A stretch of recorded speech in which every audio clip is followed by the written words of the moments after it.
아주머니, 저 사람들 저 잡으러 온 거죠? 사택 대문이 쾅쾅 울렸습니다. 누군가 발로 차는 소리였어요. 문 열어! 안에 있는 거 다 알아! 그 고함이 집 안까지 파고들자 17파리는 교복 차림으로 얼어붙은 채 숨도 제대로 쉬지 못했습니다. 불과 몇 시간 전까지만 해도 하리는 남부러울 것 없는 대학병원장 외동딸이었죠. 그런데 아버지는 병원 비리의 몸통으로 몰려 끌려갔고 어머니마저 그 뒤를 따라 사라졌습니다. 모두가 등을 돌린 그 집에 끝까지 남아있던 건 하린을 어릴 때부터 돌봐온 유모인 문희 단 한 사람이었어요. 문희는 차가운 하린의 손을 꽉 잡고 낮게 말했습니다. 아가씨, 제 손 놓지 마세요. 제가 지켜드릴게요. 그리고 그날 밤 문희가 쥐어준 비상금 봉투와 시골 주소는 18년 뒤 두 사람의 인생에 기적 같은 일을 불러오게 됩니다. 안녕하세요. 빗속 사연입니다. 사연 시작 전에 어디서 듣고 계신지 댓글과 하이프 눌러주시고 구독과 좋아요 눌러주세요. 함께 해주시는 모든 선생님들 계신 그 자리에 오늘도 건강과 평안이 가득하시길 바라겠습니다. 그럼 사연 시작합니다. 대문이 울리던 밤. 아주머니 저 사람들 저 잡으러 온 거죠? 사택 대문이 부서질 듯 흔들리고 있었습니다. 쾅, 쾅쾅. 누군가 발로 차는 소리였어요. 쇠로 된 대문이 울릴 때마다 거실 바닥까지 미세하게 떨렸습니다. 그 진동이 그대로 17할인의 다리로 올라왔죠.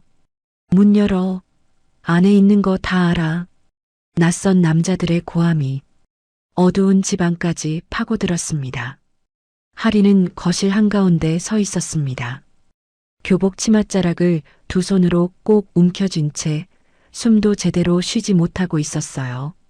손끝은 얼음장처럼 차가웠고 입술은 잘게 떨렸습니다. 불과 반나절 전까지만 해도 하리는 남부러울 것 없는 아이였습니다. 지역에서 이름난 병원장의 외동딸. 성적도 좋았고 말씨도 반듯했고 누가 봐도 구김없이 자란 아이였죠. 하지만 그 모든 건 하루도 지나지 않아 무너졌습니다. 아침엔 수사관들이 들이닥쳤어요. 검은 양복을 입은 사람들이 현관을 가득 메운 채 아버지 강원장을 둘러쌌습니다. 하리는 계단 위에 서서 그 장면을 멍하니 내려다봤죠. 아버지는 수갑까지 차진 않았지만 이미 두 손이 묶인 사람처럼 보였습니다. 늘 곧게 펴고 다니던 어깨가 그날따라 이상할 만큼 무겁게 내려앉아 있었거든요. 어머니는 창백한 얼굴로 남편 옆에 바싹 붙어 있었어요. 입술이 달싹거렸지만 말은 나오지 않았습니다. 할인을 한번 돌아보긴 했지만 끝내 아무 말도 하지 못했죠. 그리고 두 사람은 그대로 집 밖으로 사라졌습니다. 그 뒤는 더 빨랐어요.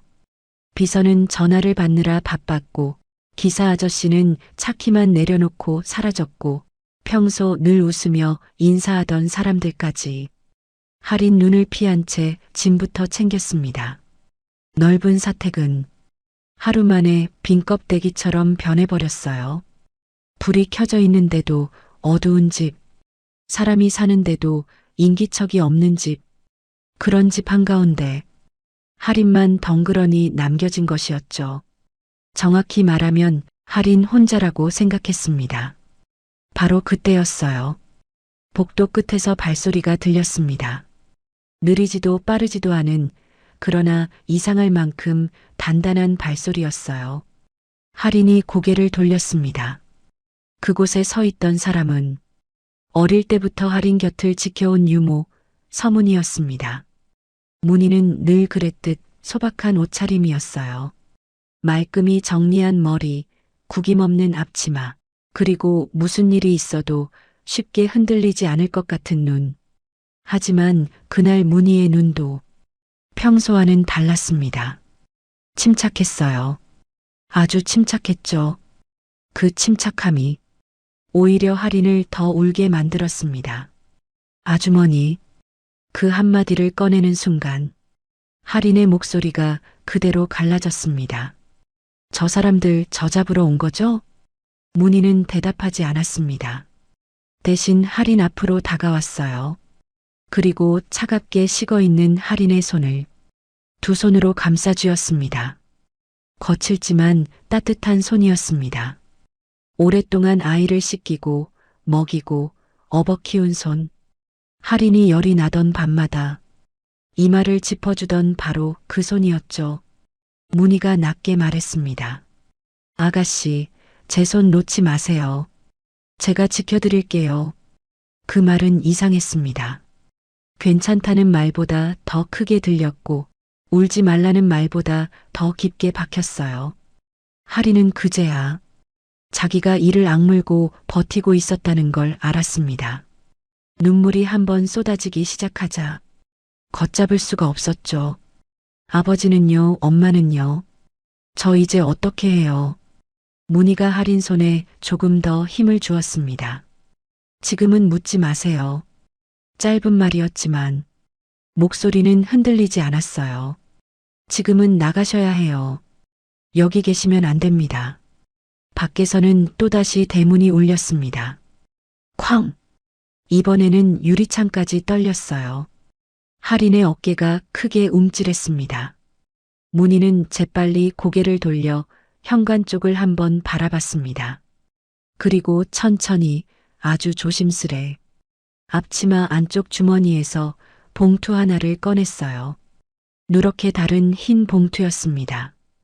그 안에는 문희가 평생 모아둔 비상금과 볼펜으로 급하게 눌러 쓴 주소 한 장이 들어 있었죠. 문희는 그것을 할인 손바닥 위에 올려놓고 떨리는 손가락을 하나씩 접어 꼭 쥐어주었습니다. 여기 가세요. 제가 예전에 살던 동네예요. 사람들 눈 피하기엔 거기가 제일 나아요. 할인은 봉투를 쥔 채 문희 얼굴만 바라봤습니다. 눈앞이 흐려졌어요.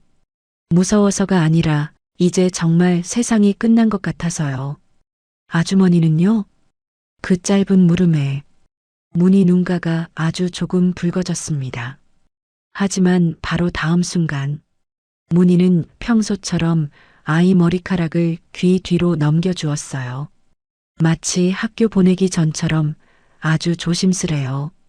저는 괜찮아요. 그 말은 다정했지만 거짓말이었습니다. 문희도 알고 있었죠. 밖에 있는 사람들이 좋은 사람들은 아니라는 걸, 이 집에서 끝까지 남아있다는 게 얼마나 위험한 일인지도 알고 있었습니다. 그런데도 문희는 자기 걱정보다 먼저 할인 어깨를 감싸 안았어요. 아가씨만 무사히 나가시면 됩니다. 그것만 생각하세요. 바로 그때 현관 쪽에서 금속이 비틀리는 소리가 들렸습니다. 철컥, 끽, 잠금 장치가 버티는 소리였습니다. 더는 시간이 없었어요. 문희는 곧장 할인 손목을 잡고 거실을 가로질렀습니다. 할인은 거의 끌려가듯 그 뒤를 따라갔죠. 주방 뒤쪽 평소엔 거의 쓰지 않던 좁은 복도 끝에 작은 뒷문이 있었습니다. 문희는 한 손으로 문고리를 잡고 다른 손으로 할인 어깨를 돌려 세웠어요. 잘 들으세요. 할인은 울음을 참느라 입술을 깨물고 있었습니다. 밖으로 나가면 절대 뒤돌아보지 마세요. 정류장까지 뛰세요. 거기서 첫 차 타고 이 주소로 가시면 됩니다. 아주머니, 아가씨, 문희가 처음으로 조금 강한 목소리를 냈습니다. 지금은 무서워할 때가 아니에요. 살아야 할 때예요. 그 말에 할인은 숨이 턱 막혔습니다. 눈물은 계속 흘렀지만 이상하게도 무릎이 다시 풀리지는 않았어요. 문희가 뒷문을 열었습니다. 차가운 밤 공기가 훅 밀려 들어왔죠. 젖은 흙냄새와 풀냄새가 섞여 들어왔습니다. 멀리서는 차 불빛이 번쩍였고 앞쪽에서는 여전히 고함 소리가 들렸어요. 세상이 전부 할인을 잡으러 온 것만 같았습니다. 문희는 마지막으로 할인의 손을 꼭 쥐었습니다. 따뜻한 손이었습니다. 조금 거칠고 많이 마른 손이었지만 그 순간 할인에게는 세상에서 가장 단단한 손처럼 느껴졌죠. 아가씨 가세요. 할인은 뒷문 앞에서 한순간 얼어붙었습니다. 발이 떨어지지 않았어요. 그러자 문희가 할인 등을 조용히 밀었습니다. 세게도 아니고 약하게도 아니게 꼭 살아서 가라는 마음이 실린 손길이었죠. 할인은 끝내 문 밖으로 나갔습니다. 2걸음, 3걸음, 그리고 정말 뒤돌아보지 않으려고 애썼지만 골목 끝에 이르렀을 때 결국 한번 뒤를 돌아봤어요. 문틈 사이로 보인 문희는 여전히 그 자리에 서 있었습니다. 작고 마른 몸으로 커다란 집을 다 떠받치기라도 하듯 똑바로 서서 할인이 사라지는 쪽을 바라보고 있었죠. 곧 뒷문이 천천히 닫혔습니다. 철컥. 그 소리가 할인 귀에 오래 남았습니다. 그날 밤 모두가 등을 돌린 병원장 집에서 문희는 재산도 명예도 비밀 문서도 아닌 17아이 하나를 먼저 살려냈습니다. 그리고 할인은 문희가 쥐어준 따뜻한 봉투를 품에 안은 채 아무도 모르는 어둠 속으로 뛰어들었습니다. 할인이 정신을 제대로 차린 건 동이틀 무렵이었습니다. 언제 버스를 탔는지, 언제 갈아탔는지, 언제 이런 데까지 왔는지 기억이 흐릿했어요. 차창 밖으로 스쳐 지나가던 불빛이 어느 순간부터 하나둘 사라졌고 회색 새벽 안개와 축축한 상기운만 유리창에 들러붙어 있었죠. 버스가 덜컥 멈췄을 때 문희가 낮게 말했습니다. 내리셔야 해요. 할인은 그제야 몸을 움직였습니다. 무릎에는 힘이 들어가지 않았고 발바닥은 땅을 밟는 감각조차 희미했어요. 밤새 긴장한 탓인지 몸이 자기 것이 아닌 것처럼 무거웠습니다. 정류장이라고 해봐야 낡은 표지판 하나와 비에 바랜 나무 의자 하나가 전부였어요. 주변은 조용했습니다. 너무 조용해서 오히려 더 무서운 곳처럼 느껴졌죠. 문희는 할인 손목을 놓지 않은 채 산길 아래로 천천히 걸었습니다. 새벽 공기는 차가웠고 젖은 흙냄새가 코끝에 맴돌았어요. 어디선가 닭 우는 소리가 들렸고 멀리 밭둑에는 엷은 물안개가 깔려 있었습니다. 한참을 걸어 낡은 슬레이트 지붕의 작은 집 앞에 멈췄을 때 할인은 자기도 모르게 숨을 삼켰습니다. 문희가 조심스레 대문을 밀었습니다. 삐걱. 마른 나무 문이 오래 참았던 소리를 내며 열렸어요. 마당 한쪽에는 장독이 놓여 있었고 젖은 장작 냄새가 났습니다. 아궁이에서 막 불을 지폈는지 부엌 쪽 굴뚝으로 연기가 가늘게 올라오고 있었죠. 잠시 후 허리가 굽은 노인이 방문을 열고 나왔습니다. 문희의 친정 오빠였습니다. 문희는 말을 길게 하지 않았어요. 오빠 안으로 먼저 드립시다. 그 한마디뿐이었죠. 오빠는 할인 얼굴을 한번 보고 아무 말 없이 고개를 끄덕였습니다. 묻지 말아야 할 사정이 있다는 걸 그 나이쯤 되면 금방 아는 법이니까요. 방 안은 따뜻했습니다. 오래된 장판에서는 변 냄새가 났고 방 한쪽에는 두툼한 요가 깔려 있었어요.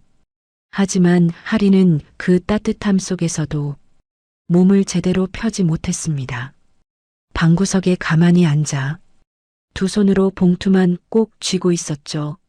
문희가 그 앞에 무릎을 꿇었습니다. 아가씨, 이제 조금 괜찮으세요? 할인은 대답하지 못했어요. 입을 열면 울음부터 터질 것 같았거든요. 문희는 더 묻지 않았습니다. 대신 할인 어깨에 걸친 얇은 겉옷을 벗겨 이불처럼 덮어주었어요. 그리고 차가운 손끝을 한번 감싸쥐고 천천히 일어났습니다. 잠시 뒤 문희가 밥상을 들고 들어왔습니다. 갓 지은 흰쌀밥 한 그릇, 된장국 한 사발, 달걀장 하나와 김치 몇 조각, 소박한 밥상이었지만 김이 모락모락 올랐습니다. 그 따뜻한 김이 방 안에 천천히 퍼져나갔어요. 문희가 밥상을 할인 앞에 내려놓으며 말했습니다. 조금이라도 드셔야 해요. 할인은 밥그릇을 바라보다가 천천히 고개를 저었습니다. 저 못 먹겠어요. 갈라진 목소리였습니다. 밤새 울음조차 삼킨 목소리였죠. 문희는 숟가락을 들었습니다. 그리고 밥그릇 위에 조용히 얹어 놓았어요. 많이는 아니어도 됩니다. 딱 한 술만 해보세요. 할인은 가만히 있었습니다. 눈동자만 흔들렸어요. 목에 걸려서 안 넘어갈 것 같아요. 그 말이 끝나자 할인 입술이 또 떨렸습니다. 이 아이는 지금 배가 고프지 않은 게 아니었어요. 너무 무섭고 너무 기가 막혀서 음식이 몸 안으로 들어갈 자리가 없어진 거였죠. 문희는 그 사실을 알았습니다. 바로 그때였어요. 마당 쪽에서 개 짖는 소리가 크게 들렸습니다. 할인 어깨가 번개 맞은 듯 움찔했어요. 눈빛이 순식간에 굳었습니다. 몸이 바짝 굳은 채 문 쪽만 바라봤죠. 문희가 얼른 할인 가까이 다가왔습니다. 괜찮아요. 동네 개 짖는 소리예요. 하지만 할인은 여전히 굳어 있었습니다. 숨마저 얕아졌어요. 문희는 아이의 등을 천천히 쓸어내렸습니다. 마치 놀란 아이를 달래듯 같은 자리만 일정한 손길로요. 여긴 아무도 몰라요. 아가씨 찾으러 올 사람 없어요. 그러니까 조금만 진정하셔야 해요. 그 말은 다정했지만 확신으로 가득 차 있었습니다. 그 확신이 그제야 할인 숨을 아주 조금씩 풀어주었죠. 한참 뒤에야 할인이 밥상 쪽으로 눈을 돌렸습니다. 문희는 다시 숟가락을 집어 할인 손에 쥐어주었습니다. 그리고 마치 어린아이 손에 연필을 처음 쥐어주듯 손가락을 하나하나 감싸주었어요. 아가씨, 딱 한 술만요. 할인 손등 위로 눈물이 툭 떨어졌습니다. 그래도 숟가락은 내려놓지 않았어요. 밥 한 술을 뜨는데도 한참이 걸렸습니다. 손끝에 힘이 없으니 밥알이 자꾸 흘러내렸죠. 겨우 입까지 가져간 숟가락이 이번엔 입 앞에서 멈췄습니다. 입술이 떨렸어요. 목이 먼저 막히는 것 같았습니다. 문희는 재촉하지 않았습니다. 그저 옆에서 조용히 기다렸죠. 그리고 정말 겨우 할인은 밥을 입에 넣었습니다. 씹었습니다. 오래오래 씹었어요. 삼키지는 못하고 그저 씹기만 했죠. 눈물이 뺨을 타고 흘러내렸습니다. 짠맛이 먼저 느껴졌을지도 몰랐어요. 그 모습을 보던 문희가 아주 낮은 목소리로 말했습니다. 잘하고 계세요. 그렇게 한 술만 넘기면 됩니다. 그 한마디에 할인 목을대가 천천히 움직였습니다. 꿀꺽. 정말 작은 소리였지만 그 방 안에서는 아주 크게 들렸어요. 문희가 짧게 숨을 내쉬었습니다. 그제야 자기 숨도 참고 있었다는 걸 알게 된 사람처럼요. 할인은 밥을 다 먹지 못했습니다. 한 술, 또 반술. 그게 전부였어요. 하지만 문희는 더 권하지 않았습니다. 지금은 배를 채우는 것보다 다시 삼키는 법을 기억하게 하는 게 먼저였으니까요. 이만하면 됐어요. 문희는 밥상을 물리며 말했습니다. 조금 쉬셔야 합니다. 할인은 아무 대답도 하지 않았지만 이번엔 숟가락을 내려놓은 손이 아까보다 덜 떨리고 있었습니다. 그날 낮 문희는 마당 한편에서 할인 교복 셔츠를 빨았습니다. 우물가에 쪼그려 앉아 조심스레 비누칠을 하고 소매 끝과 깃을 오래 문질렀어요. 교복에는 먼지와 땀이 배어 있었고 치맛단에는 어디서 스쳤는지 검은 흙자국까지 남아 있었죠. 문희는 한 번도 대충 손을 놀리지 않았습니다. 마치 아이의 상처를 닦아내듯 옷감 하나하나를 정성껏 쓸어내렸어요. 그 모습을 방 안에 앉아있던 할인이 가만히 보고 있었습니다. 문을 활짝 열어둔 것도 아닌데 이상하게 그 장면이 또렷하게 보였어요. 햇살 아래 젖은 셔츠를 헹구는 손, 물기를 짜내는 손목, 빨랫줄에 셔츠를 널고 주름을 펴주는 손끝까지요. 그 손은 참 거칠었습니다. 마디마디가 굵고 손등은 트고 갈라져 있었죠. 그런데도 할인 눈에는 그 손이 이상하리만치 따뜻해 보였습니다. 문희는 빨래를 다 널고 나서 방으로 다시 들어왔습니다. 손에 물기가 채 마르지 않은 채였죠. 할인은 그 손을 보다가 작게 입을 열었습니다. 아주머니, 네 아가씨, 저 때문에 아주머니까지 이렇게 끝을 잇지 못했습니다. 목소리가 다시 젖어들었거든요. 문희는 잠시 할인을 바라봤어요. 그리고 아주 천천히 아이 맞은편에 앉았습니다. 아가씨 때문이라고 생각 안 해요. 할인 눈에 다시 눈물이 차올랐습니다. 문희는 이어 말했습니다. 아가씨가 어린데 혼자 이걸 다 어찌 견디겠어요. 지금은 살아내는 것만 해도 벅찬데요. 그 말은 할인을 더 울게 만들었습니다. 그동안 누구도 그 아이 앞에서 너는 아직 어리다는 말을 해준 적이 없었거든요. 좋은 집딸, 똑똑한 아이, 병원장 외동딸. 늘 그런 말만 들으며 살아왔죠. 하지만 지금의 할인은 그냥 겁먹은 17살 아이일 뿐이었습니다. 문희는 그런 할인 얼굴을 가만히 바라보다가 손수건 하나를 내밀었습니다. 울어도 됩니다. 짧은 말이었어요. 대신 굶지는 마세요. 할인은 손수건을 받았습니다. 천이 부드러웠어요. 따뜻한 체온도 조금 남아 있었습니다. 그날 저녁 문희는 다시 밥상을 들여왔습니다. 아침과 같은 자리에 같은 밥상. 하지만 그 앞에 앉은 할인은 아침보다 조금 덜 굳어 있었습니다. 문희가 국을 한술 떠서 식혔습니다. 뜨거운 김이 입김처럼 흩어졌어요. 이번엔 국물부터 드셔보세요. 할인은 잠시 망설이다가 문희 손에서 숟가락을 받아들었습니다. 이번에도 손은 떨렸습니다. 하지만 아침처럼 심하지는 않았어요. 따뜻한 국물이 입안에 닿자 할인 속눈썹이 한 번 떨렸습니다.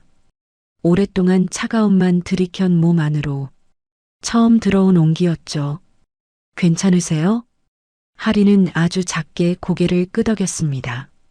그리고 조금 뒤 혼자 힘으로 밥을 한술 떴습니다. 문희는 그걸 보고도 아무 호들갑을 떨지 않았어요.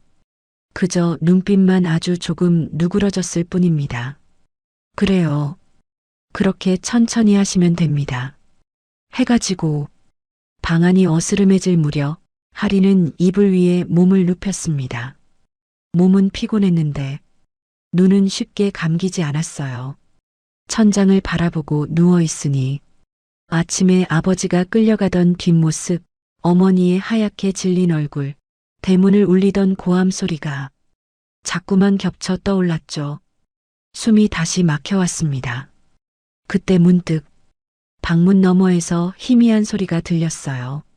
문희가 부엌에서 무언가를 정리하는 소리였습니다.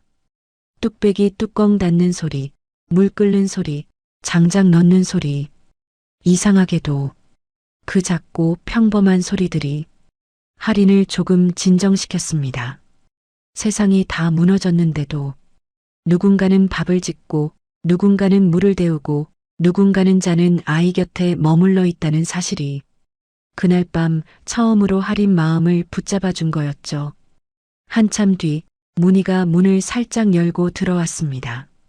할인이 아직 깨어 있는 걸 보고 걸음을 멈췄어요. 잠이 안 오세요? 하리는 이불 끝을 쥔 채 작게 고개를 끄덕였습니다. 문희는 망설이지 않고 방 한쪽에 앉았습니다. 그리고 예전에 그랬던 것처럼 하린 이마에 손을 올렸어요. 따뜻한 손이었습니다. 조금 거칠지만 분명히 사람을 안심시키는 온도가 있었죠. 눈 감고 계세요. 제가 여기 있습니다. 그 말에 하린 눈가가 다시 젖었습니다. 하지만 이번 울음은 아침의 울음과 조금 달랐어요. 무너져버린 울음이 아니라 겨우 붙잡히는 울음이었죠. 하리는 천천히 눈을 감았습니다. 문희 손길이 이마에서 머리카락으로, 머리카락에서 어깨 쪽으로 아주 조심스레 내려왔어요. 마치 깨질까봐 유리그릇을 다루는 사람처럼요. 그날 밤 하리는 끝까지 깊이 잠들지는 못했습니다. 몇 번이나 깨고 몇 번이나 숨을 몰아쉬었어요. 그때마다 문희는 곁에 있었습니다. 물 한 모금을 건네고 등을 토닥이고 아무 말 없이 손을 잡아주었죠. 아직 상처는 하나도 아물지 않았습니다. 두려움도 그대로였고 현실은 여전히 캄캄했어요. 하지만 그 시골집 작은 방 안에서 하리는 처음으로 알게 됐습니다. 세상이 다 자신을 버린 것 같아도 끝까지 손을 놓지 않는 사람이 단 한 명은 있다는 걸요. 그리고 그 사실 하나가 부서진 아이를 아주 조금씩 다시 붙들기 시작했습니다. 며칠이 지났습니다. 산골집의 시간은 이상할 만큼 느렸어요. 아침이면 닭이 울고 점심이면 마당 흙바닥 위로 햇빛이 길게 눕고 저녁이면 산 너머로 해가 조용히 넘어갔죠. 그 느린 시간 속에서도 하린 마음만은 한순간도 쉬지 못했습니다. 낮에는 멍하니 창밖을 보고 있다가도 갑자기 봉투를 꺼내 들여다봤어요. 문희가 쥐어준 주소, 접힌 돈, 그리고 아직 믿을 수 없는 현실. 밤이면 누워서 아버지 얼굴을 떠올렸습니다. 현관을 나서던 뒷모습, 끝내 돌아보지 못하던 어머니의 눈빛. 그 장면이 자꾸만 머릿속을 맴돌았죠. 그러던 어느 날 오후였습니다. 문희는 마당에서 말라가는 빨래를 걷고 있었고 하리는 툇마루 끝에 앉아 있었습니다. 무릎을 세운 채 턱을 괴고 감나무 가지 끝만 바라보고 있었죠. 바람이 불어도 움직이지 않았어요. 새가 울어도 마당을 고양이가 지나가도 하리는 아무 반응이 없었습니다. 그때였어요. 부엌 안에서 낡은 텔레비전 소리가 흘러나왔습니다. 문희 오빠가 점심 설거지를 하다 무심코 켜둔 것이었죠. 처음에는 그저 웅웅거리는 잡음처럼 들렸습니다. 하지만 곧 앵커의 또렷한 목소리가 산골집 안을 차갑게 가르기 시작했어요. 검찰 수사를 받던 강태준 원장이 오늘 새벽 구치소에서 쓰러져 문희 손이 멈췄습니다. 젖은 수건 하나가 손에서 미끄러져 마당에 툭 떨어졌어요. 하리는 처음엔 듣지 못한 듯 가만히 앉아 있었습니다. 아니, 듣고도 듣지 않은 척한 것에 가까웠을지도 몰라요. 앵커의 목소리는 계속 이어졌습니다. 뒤이어 충격으로 입원 중이던 부인 윤서연 씨도 그 다음 말은 누구도 듣고 싶지 않은 문장이었습니다. 문희는 더 이상 빨래를 들지 못했습니다. 온몸이 돌처럼 굳어버렸거든요. 천천히 고개를 돌리자 툇마루에 앉아있던 하린이 보였습니다. 하린은 조금 전과 같은 자세 그대로였어요. 그런데 얼굴에서 핏기가 완전히 사라져 있었습니다.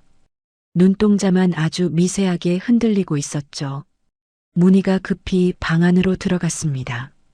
리모컨을 찾을 겨를도 없이 텔레비전 앞으로 달려가 전원을 꺼버렸어요. 방 안이 순식간에 조용해졌습니다. 하지만 이미 늦었죠. 들어야 할 말을 다 들어버린 뒤였습니다. 문희가 숨을 한번 고르고 다시 마당 쪽을 바라봤습니다. 할인이 천천히 고개를 돌렸어요. 그 눈빛이 이상했습니다. 울음이 맺힌 눈도 아니고 화를 품은 눈도 아니었어요. 아무것도 없는 눈. 사람이 너무 큰 충격을 받으면 눈물조차 바로 나오지 않는다는 걸 문희는 그때 처음 알았습니다. 아가씨. 문희가 떨리는 목소리로 불렀습니다. 할인은 한참 동안 아무 말도 하지 않았어요. 그리고 아주 작게 입을 열었습니다. 방금 뭐라고 했어요? 갈라진 목소리였습니다. 목 안쪽이 다 긁혀나간 사람처럼 거칠고 메마른 소리였죠.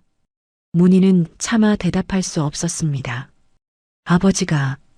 할인 입술이 파르르 떨렸습니다. 엄마가. 거기까지였습니다. 할인 몸이 앞으로 휘청하더니 툇마루 아래로 그대로 무너져 내렸어요. 문희가 놀라 달려갔습니다. 두 팔로 할인을 끌어안았죠.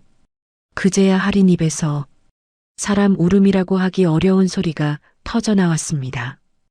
가슴 깊은 곳이 찢어지는 소리, 숨이 목에 걸려 넘어가는 소리, 한 번도 세상에 내본 적 없는 절망이 한꺼번에 쏟아지는 소리였어요. 거짓말이에요. 할인이 문희 옷자락을 붙잡고 흐느꼈습니다. 아니죠? 그거 아니죠? 우리 엄마 아빠 아니죠? 문희는 대답할 수 없었습니다. 대신 아이 머리를 품 안으로 더 깊이 끌어안았어요. 하지만 할인은 이미 문희 품 안에서도 무너져 내리고 있었습니다. 나 때문이에요. 할인 목소리가 또 갈라졌습니다. 나만 여기 숨어서, 나만 밥 먹고, 나만 살아있어서. 할인은 그 말을 끝까지 잊지 못했습니다. 숨이 턱턱 막혔거든요. 눈물과 콧물로 얼굴은 엉망이 됐고 손가락은 문희 옷을 쥔 채 새파랗게 질려 있었죠. 문희는 등을 천천히 두드렸습니다. 일정한 박자로 아주 오래. 아니에요. 짧은 말이었지만 문희 목소리는 단단했습니다.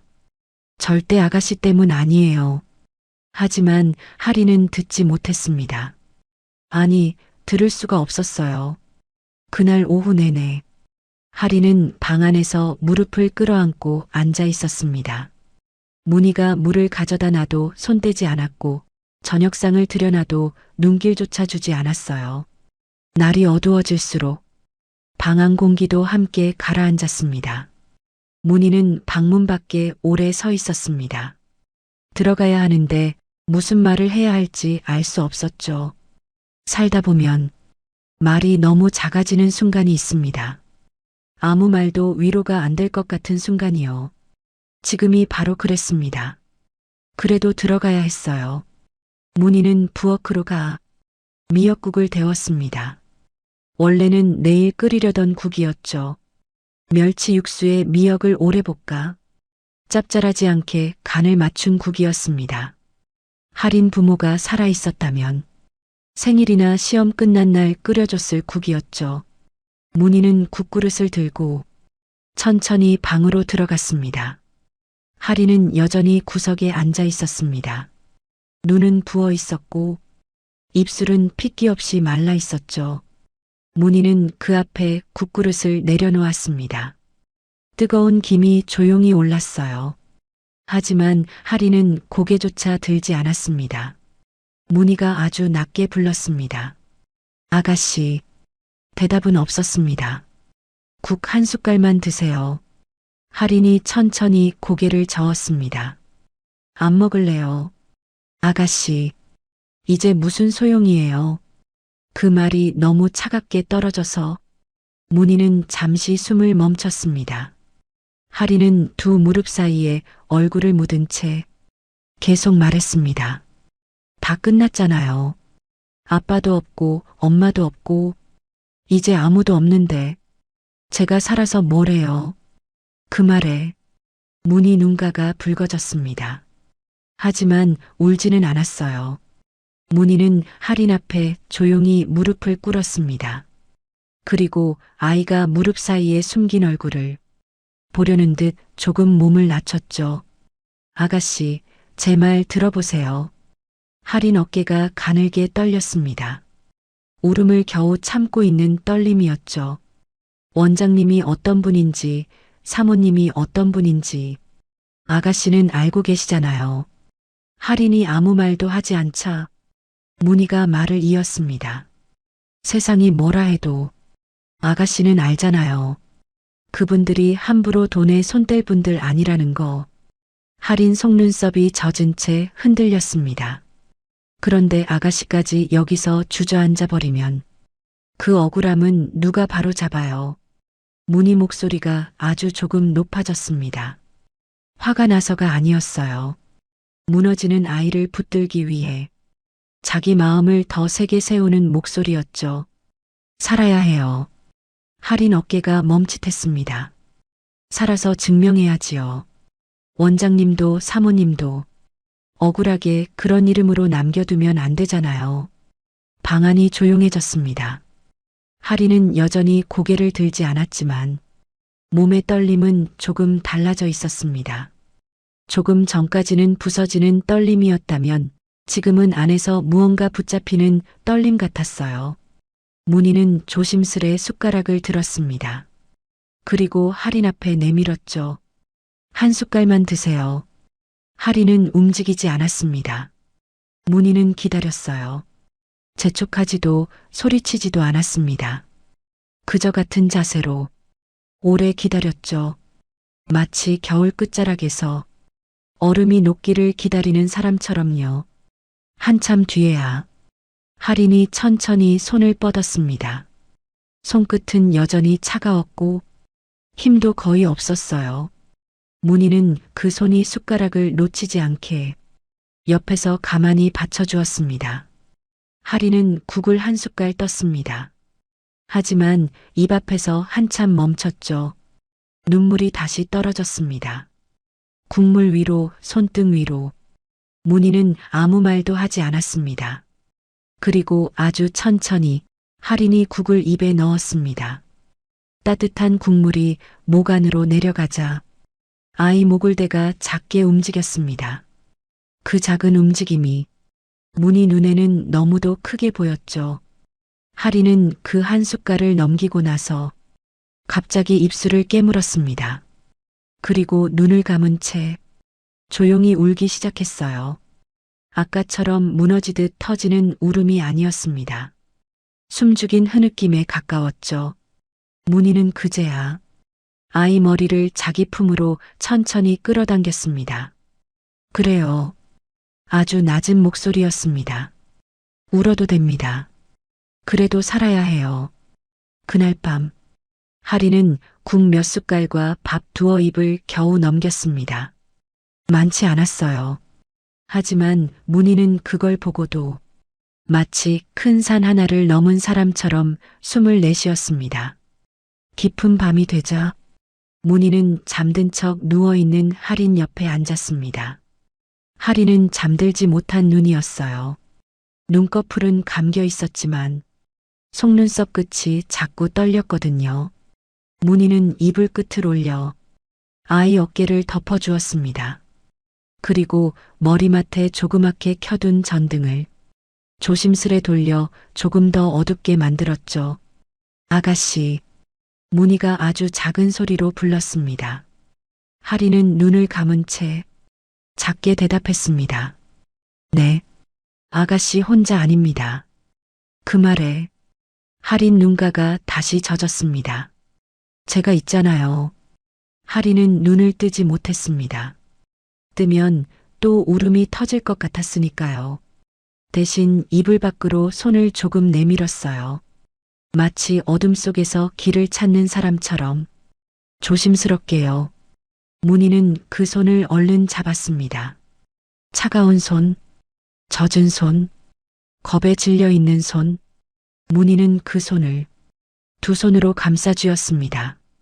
아가씨, 제 손 놓지 마세요. 그 말이 할인 귓가에 오래 남았습니다. 그날 밤 아이는 여러 번 깼다가 다시 눈을 감았습니다. 깨고 울고 또 조용해지고 그러다 다시 손을 더듬어 문희를 찾았죠. 그럴 때마다 문희는 조금도 귀찮은 기색 없이 같은 자리에 앉아 있었습니다. 살아있다는 건 처음엔 거창한 결심으로 되는 게 아니었습니다. 한 숟갈을 삼키는 일, 한 번 더 눈을 감아보는 일, 누군가의 손을 놓지 않는 일. 하리는 그날 아주 조금씩, 정말 아주 조금씩 죽고 싶은 마음보다 살아야 하는 이유 쪽으로 기울기 시작했습니다. 그리고 문희는 그 무너진 아이가 다시 세워질 때까지 끝까지 곁에 있기로 마음속으로 다시 한번 다짐했습니다. 그날 이후 하리는 달라졌습니다. 여전히 많이 웃지는 않았어요. 문을 열고 먼저 나가지도 않았고 누가 말을 걸면 한 박자 늦게 대답하곤 했죠. 하지만 이제는 하루 종일 벽만 바라보지는 않았습니다. 아침이면 문희가 걷어온 신문을 펼쳐 작은 글씨를 끝까지 읽었고 저녁이면 오래된 책상 앞에 앉아 공책을 펴기 시작했어요. 처음에는 손이 자주 멈췄습니다. 글자를 읽다가도 갑자기 눈앞이 흐려졌죠. 책장 위에 아버지 얼굴이 겹쳐 보일 때도 있었고 줄을 긋다 말고 어머니 목소리가 떠오를 때도 있었어요. 그럴 때마다 하리는 눈을 꼭 감았다 떴습니다. 그리고 다시 연필을 쥐었죠. 문희는 아무 말 없이 그 모습을 지켜봤습니다. 방 한쪽에 스탠드를 켜주고 보리차를 따라 놓고 밤이 깊으면 조용히 방문만 닫아주었어요. 바로 그때였어요. 할인이 문제집 한 권을 다 풀고 나서 다음 책이 필요하다고 말한 건 아주 작은 목소리였지만 문희 귀에는 크게 들렸습니다. 아주머니, 다음 책도 있어야 할 것 같아요. 문희는 얼른 웃었습니다. 있어야지요. 아가씨 공부하는데 필요한 건 무슨 수를 써서라도 마련해야지요. 말은 그렇게 했지만 문희 속은 무거웠습니다. 집안 사정이 넉넉할 리 없었죠. 숨는 것만으로 끝나는 일이 아니었습니다. 먹어야 했고 입어야 했고 할인이 공부를 놓지 않게 하려면 책값도 계속 들어가야 했어요. 그래서 문희는 새벽마다 더 일찍 집을 나섰습니다. 동이 트기 전이면 읍내 요양원으로 갔어요. 밤새 뒤척인 노인들 이불을 정리하고 찬물에 굳은 손으로 새순물을 데웠죠. 아침밥 시간이 되면 죽을 떠먹여드리고 삼키지 못하는 분들 등을 천천히 쓸어내렸습니다. 거기서 끝이 아니었어요. 점심 무렵엔 시장통 식당으로 갔습니다. 기름때 낀 냄비를 닦고 설거지통 앞에 서서 손등이 퉁퉁 붓도록 그릇을 씻었죠. 저녁엔 다시 동네 교회로 향했습니다. 마룻바닥을 닦고 화장실을 청소하고 남은 음식물까지 다 치운 뒤에야 집으로 돌아왔습니다. 그런 날이 하루 이틀이 아니었습니다. 문희 손등은 갈라졌고 손톱 옆은 자꾸 찢어졌어요. 허리를 굽힐 때마다 낮은 신음이 새어나왔지만 문희는 할인 앞에서만큼은 아무렇지 않은 얼굴을 했습니다. 오늘은 좀 늦었네요. 늘 그 한마디뿐이었죠. 하지만 할인도 예전의 할인은 아니었습니다. 어느 날 밤이었어요. 목이 말라 잠에서 깬 할인이 물을 마시려고 부엌 쪽으로 나왔습니다. 그런데 희미한 불빛 아래 문희가 쪼그려 앉아 뭔가를 하고 있었죠. 가까이 가보니 빨래였습니다. 할인 교복 셔츠였어요. 낡은 대야 안에서 문희가 양손으로 셔츠 깃을 비벼 빨고 있었습니다. 이미 하루 종일 일을 하고 돌아온 몸인데도 그 손은 멈추지 않았죠. 물에 젖은 손등은 유난히 붉었습니다. 마디는 굵게 부어 있었고 손목에는 힘줄이 선명하게 올라와 있었어요. 할인은 문지방 앞에 선 채 한동안 움직이지 못했습니다. 문희는 그제야 인기척을 느끼고 고개를 들었습니다. 아가씨, 왜 나오셨어요? 추운데 어서 들어가세요. 할인은 대답 대신 그 손만 바라봤습니다. 문희는 얼른 웃어 보였어요. 낮에 못한 게 남아서 그래요. 이것만 하고 들어갈게요. 하지만 하리는 알았습니다. 낮에 못한 게 남은 게 아니라 낮에도 밤에도 자기 때문에 쉬지 못하고 있다는 걸요. 그날 밤 하리는 방으로 돌아와 한참을 울었습니다. 이불을 뒤집어 쓴 채 소리도 못 내고 울었죠. 문희가 자기 하나 살리겠다고 얼마나 많은 걸 꺾고 있는지 그제야 똑똑히 보였거든요. 그리고 그날 이후 하린 눈빛이 달라졌습니다. 연필 쥔 손에 힘이 들어갔어요. 모르는 문제가 나오면 넘기지 않았습니다. 끝까지 붙들고 늘어졌죠. 낮에는 교과서를 읽고 밤에는 신문 사회면을 오려 공책에 붙였습니다. 병원 비리, 재단 분쟁, 횡령, 허위 진술. 예전 같으면 어렵기만 했을 말들을 하리는 하나하나 적어 내려갔어요. 왜 그런 거짓말이 통했는지, 왜 아버지만 끌려가야 했는지, 왜 아무도 그걸 막지 못했는지, 그게 알고 싶었습니다. 문희는 그런 하린을 보며 조용히 마음을 다잡았어요. 그래요. 아가씨가 이렇게 버텨주셔야지요. 하지만 현실은 만만하지 않았습니다. 검정고시 문제집은 금세 낡았고 다음 단계 책이 또 필요했죠. 인강이라도 들으려면 작은 라디오 하나, 중고 카세트 하나도 아쉬운 형편이었습니다. 며칠 뒤 장날, 문희는 읍내 금은방 앞에 섰습니다. 손가락에 끼고 있던 얇은 금반지 하나를 천천히 빼냈죠. 젊을 적 남편 살아있을 때 유일하게 자기 돈 주고 산 물건이었습니다.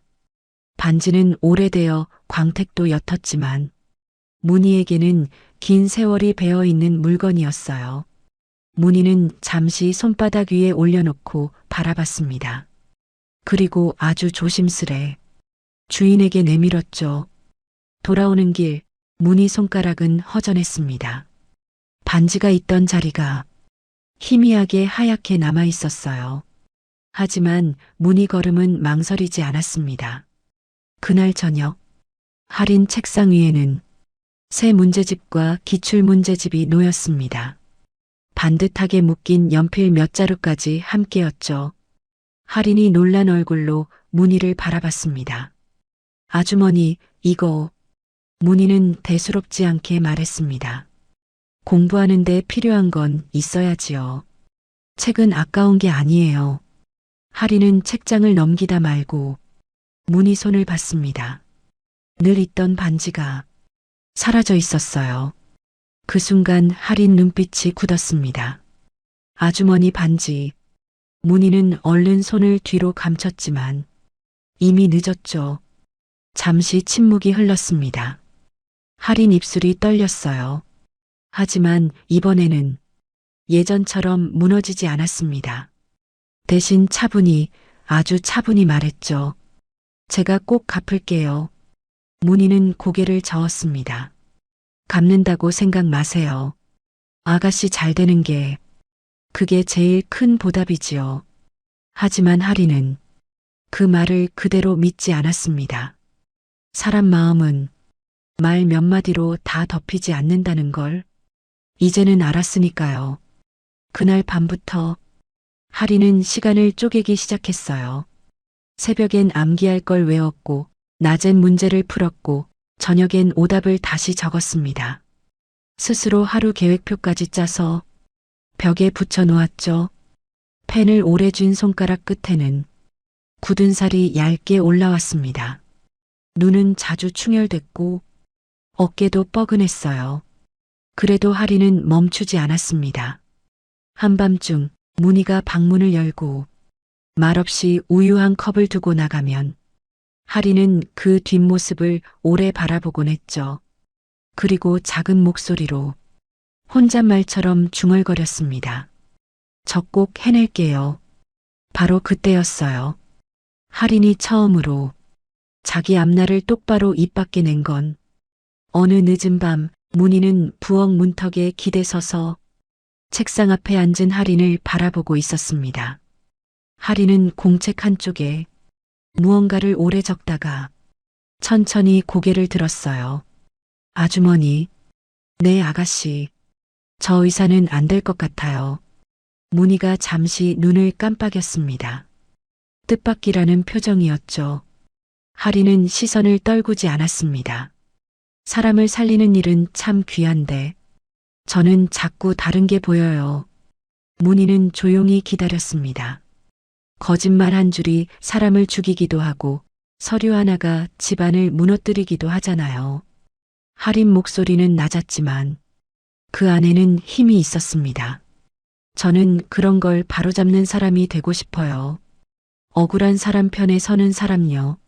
문희 눈가가 천천히 붉어졌습니다. 아이가 슬픔에서 멈춘 게 아니라 슬픔을 딛고 방향을 찾았다는 걸 그 한마디로 다 알 수 있었거든요. 변호사요? 할인이 아주 작게 고개를 끄덕였습니다. 네, 제가 꼭 알아낼 거예요. 아버지 일도 엄마 일도 왜 그렇게 된 건지. 문희는 한참 동안 아무 말도 못했습니다. 가슴 한쪽이 먹먹했어요.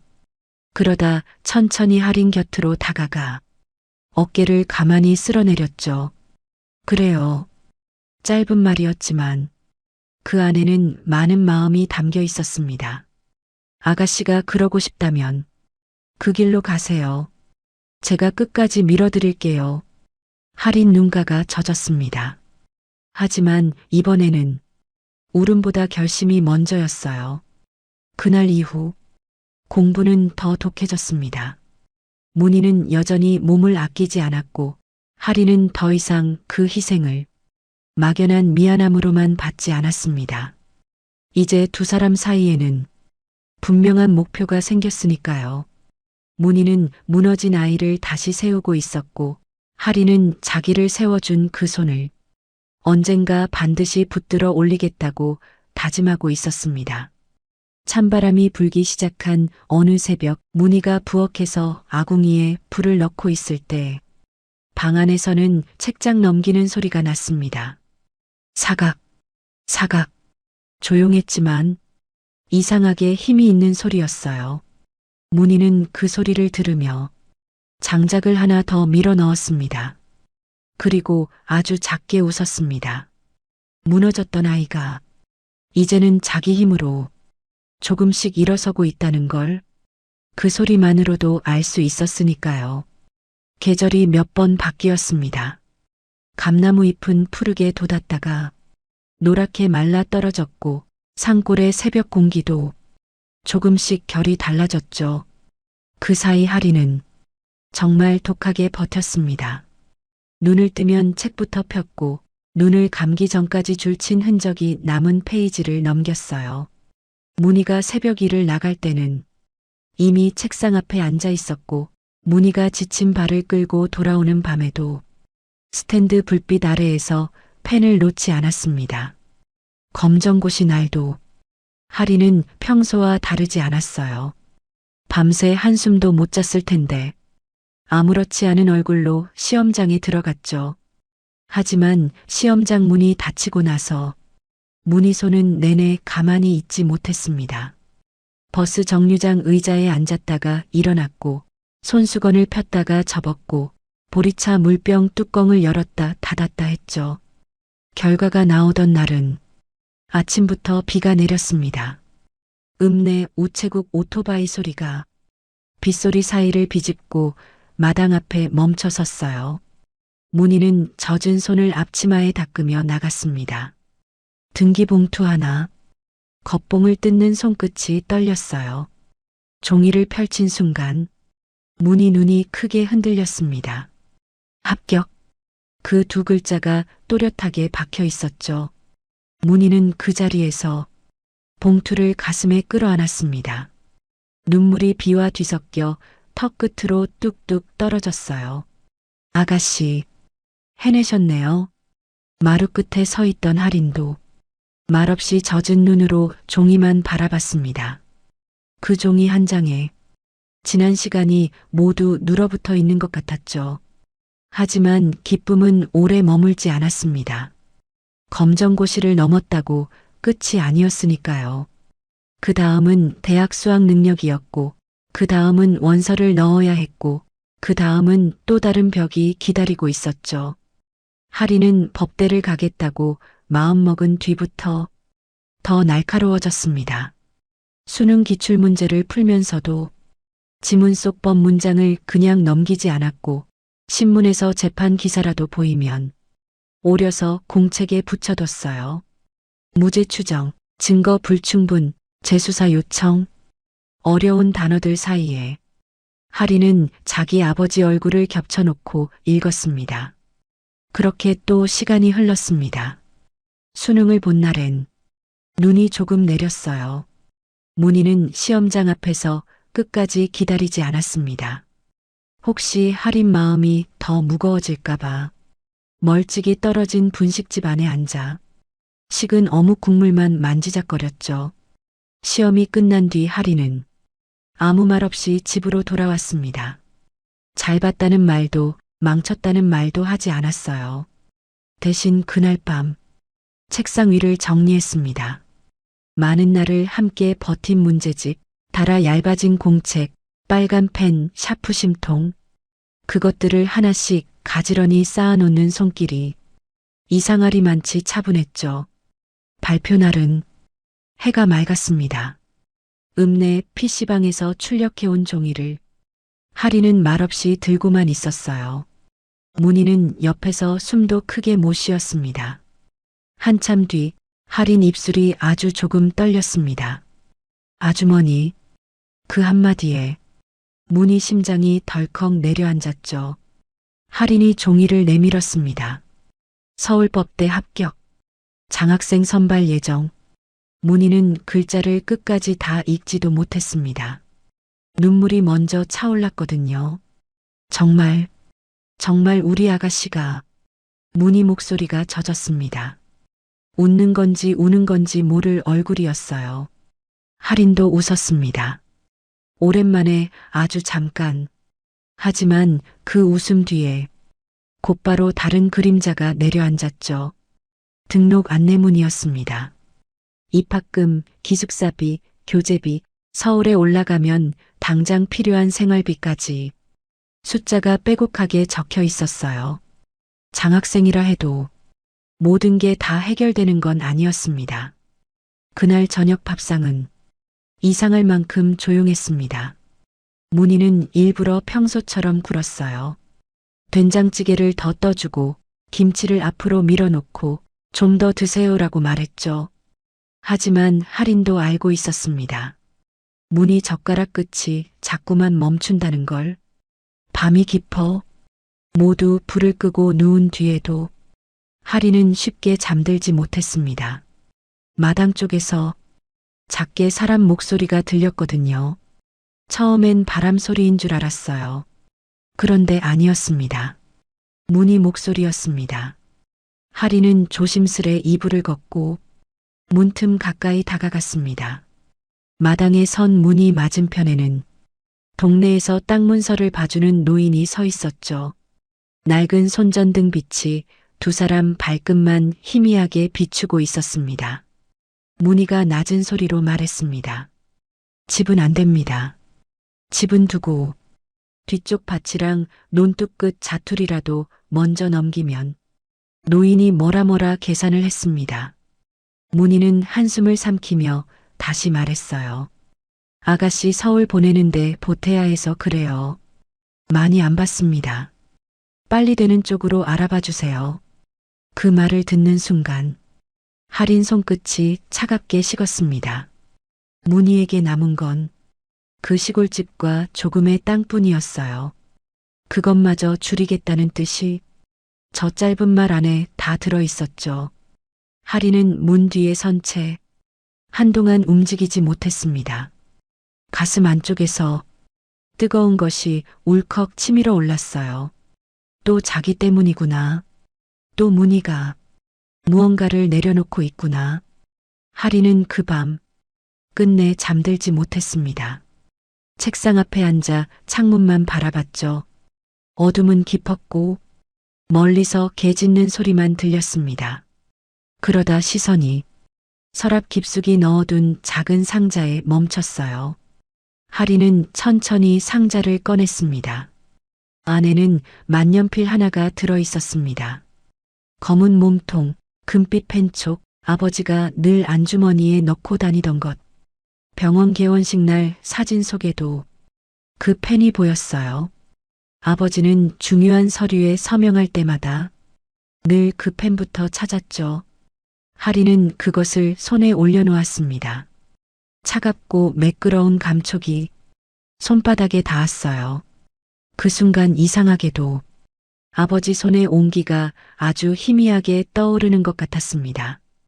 다음 날 새벽 문희는 평소처럼 일찍 눈을 떴습니다. 그런데 방문 앞에 할인이 먼저 서 있었어요. 얇은 보자기 하나를 두 손에 모은 채였죠. 문희가 놀란 얼굴로 물었습니다. 아가씨, 아직 안 주무셨어요? 할인은 대답 대신 보자기를 내밀었습니다. 문희가 조심스레 펴보니 그 안에 만년필이 들어 있었죠. 문희 얼굴이 굳었습니다. 이걸 왜? 할인은 문희 손을 끌어와 그 펜을 꼭 쥐어주었습니다. 아주머니가 갖고 계세요. 안 됩니다. 문희가 바로 고개를 저었습니다. 목소리도 평소보다 단호했어요. 이건 원장님 물건이잖아요. 아가씨가 갖고 계셔야지요. 할인은 이번에도 손을 거두지 않았습니다. 그래서 맡기는 거예요. 말끝이 조금 떨렸지만 눈은 흔들리지 않았어요. 제가 다시 돌아올 이유가 있어야 하잖아요. 문희 눈동자가 아주 천천히 흔들렸습니다. 할인이 말을 이었습니다. 아주머니가 이걸 가지고 계시면 저는 무슨 일이 있어도 돌아와야 해요. 방 안이 조용해졌습니다. 문희는 펜이 놓인 자기 손바닥만 내려다봤어요. 그 위에 눌린 무게가 쇠붙이 하나의 무게만은 아닌 것처럼 느껴졌죠. 할인은 숨을 골랐습니다. 그리고 더 낮은 목소리로 말했어요. 아주머니가 저 때문에 더 잃는 거 싫어요. 문희가 급히 고개를 들었습니다. 하지만 할인은 피하지 않았습니다. 어젯밤 들었어요. 반 얘기하시는 거. 문희 입술이 굳었습니다. 잠시 아무 말도 못했죠. 아주머니. 할인이 처음으로 아이 같은 부름이 아니라 어른 같은 목소리로 문희를 불렀습니다. 저 이제 예전처럼 아무것도 모르는 사람 아니에요. 그 말이 문희 가슴을 깊게 찔렀습니다. 할인은 만년필을 쥔 문희 손을 두 손으로 감싸 쥐었어요. 저 장학금 더 받을 방법 찾을 거고 일도 할 거예요. 그러니까 아주머니 건드리지 마세요. 문희 눈에 금세 물기가 찼습니다. 아가씨, 대신 약속해 주세요. 할인 목소리가 더 작아졌습니다. 그때까지 건강하게 계시겠다고, 이거 꼭 지키고 계시겠다고. 문희는 고개를 떨궜습니다. 눈물이 펜 위로 떨어질까봐 한참 동안 말도 못했죠. 그러다 겨우 입을 열었습니다. 정말 돌아오실 거지요? 할인이 대답했습니다. 네. 짧았지만 그 안엔 많은 세월이 들어 있었습니다. 꼭 돌아올게요. 그리고 그땐 아주머니 혼자 안 두겠어요. 문희는 더는 버티지 못했습니다. 고개를 숙인 채 조용히 울었어요. 소리 없이 흐르는 울음이었지만 방 안을 가득 채울 만큼 깊었습니다. 며칠 뒤 할인이 서울로 올라가는 날이 왔습니다. 아직 해가 완전히 뜨기 전 간이역 플랫폼엔 서늘한 안개가 깔려 있었어요. 기차 시간표가 붙은 유리판에는 밤새 맺힌 물방울이 흐르고 있었죠. 할인은 작은 여행 가방 하나만 들고 있었습니다. 옷 몇 벌, 책 몇 권, 문희가 싸준 주먹밥과 삶은 달걀. 그게 전부였어요. 문희는 자꾸만 할인 목도리를 고쳐주고 가방 손잡이를 다시 확인했습니다.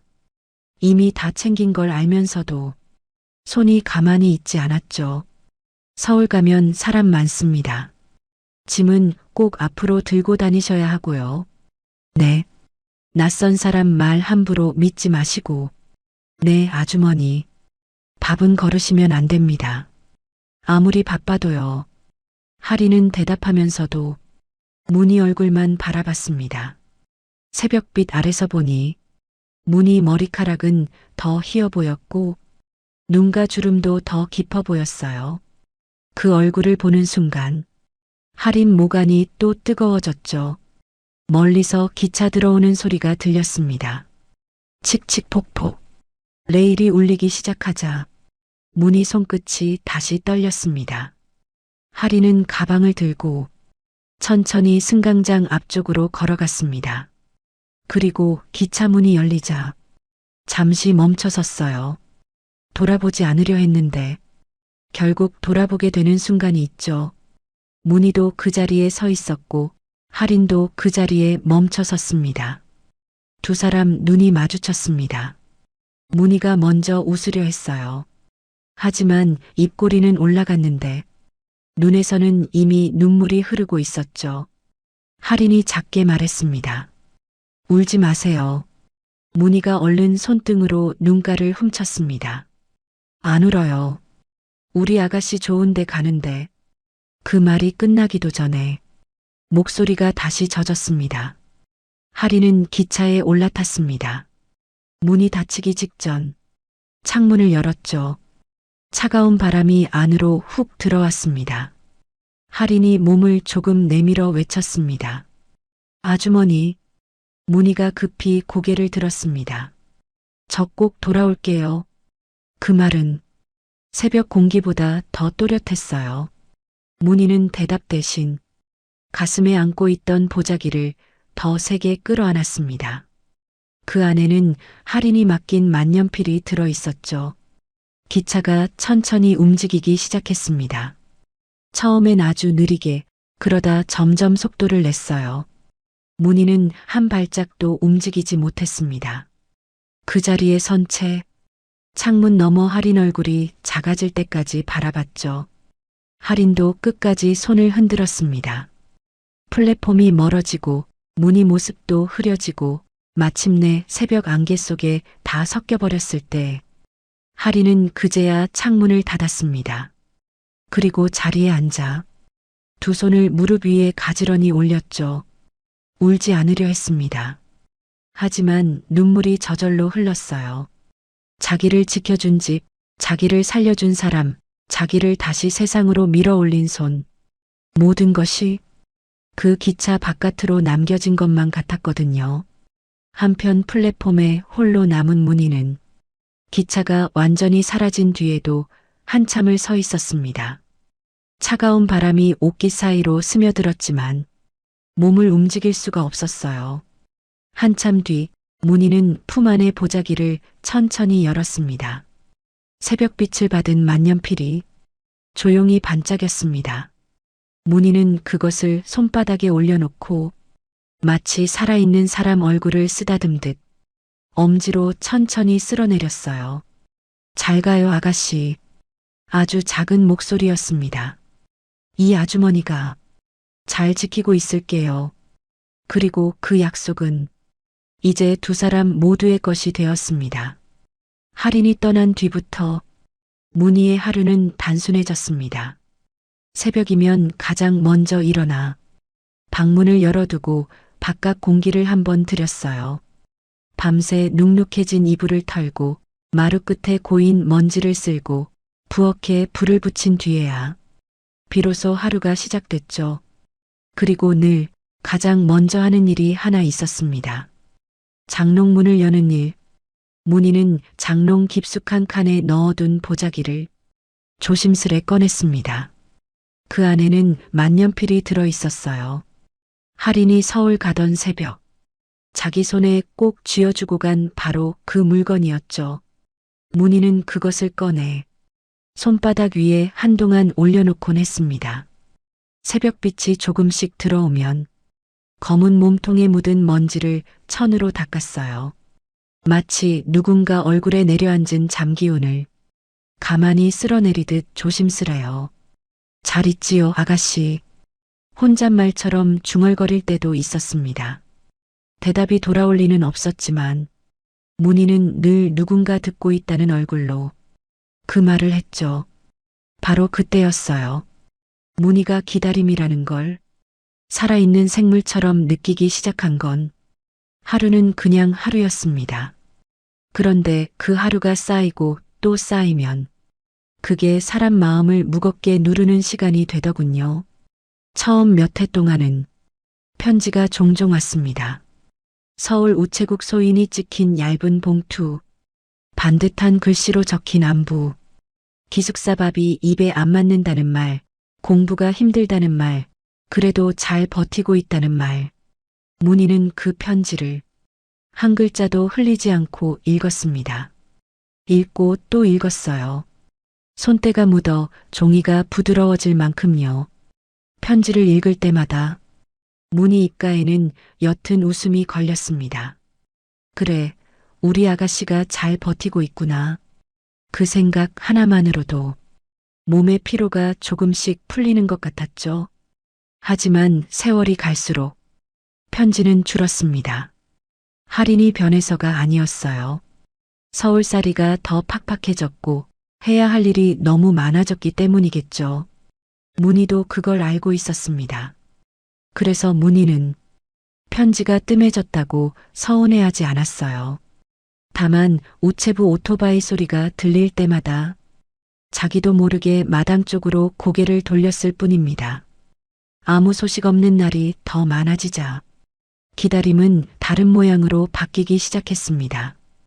혹시 오늘은 오려나? 혹시 이번 명절엔 들를 수 있으려나? 혹시 저 버스에서 내리는 사람 중에 우리 아가씨가 있지는 않을까? 문희는 그런 생각을 입 밖에 잘 내지 않았습니다. 하지만 몸이 먼저 알았죠. 장날만 되면 읍내 정류장 쪽으로 한 번 더 나가보게 되고 설이 가까워지면 장독대 뚜껑을 한 번 더 닫게 되고 추석 무렵이면 빈방 이불을 햇볕에 다시 널게 됐습니다. 마치 누가 오늘이라도 올 것처럼요. 그 사이 문희 몸은 조금씩 제 말을 안 듣기 시작했습니다. 처음에는 별일 아니라고 생각했어요. 나이가 드니 숨이 차는 거겠지. 허리가 좀 쑤시는 건 오래 일해서 그렇겠지. 하지만 아니었습니다. 반찬집에서 국솥을 들다가 갑자기 눈앞이 핑 도는 날이 있었고 목욕탕 계단을 오르다가 가슴이 쥐어짜듯 아픈 날도 생겼죠. 밤에는 기침이 길어졌고 한 번 터지면 쉽게 멈추지 않았습니다. 문희는 그래도 일을 줄이지 않았어요. 줄일 수가 없었습니다. 손을 놓는 순간 생활이 먼저 무너진다는 걸 알고 있었으니까요. 요양보호 일도 부엌 커드렛 일도 남의 집 병수발도 몸이 되는 데까지는 해야 했죠. 일이 힘든 날이면 집으로 돌아오는 발걸음이 유난히 무거웠습니다. 대문 앞에 서서 숨을 한번 길게 고르고 안으로 들어가야 할 때도 있었어요. 하지만 신기하게도 방 안에 들어와 빈 책상을 보면 마음이 조금 달라졌습니다. 할인이 쓰던 나무 책상, 한쪽 모서리가 달아있고 연필 자국이 희미하게 남아있는 책상. 문희는 그 앞을 그냥 지나치지 못했어요. 먼지를 닦고 의자를 바로 넣고 스탠드 각도를 고쳐 놓았습니다.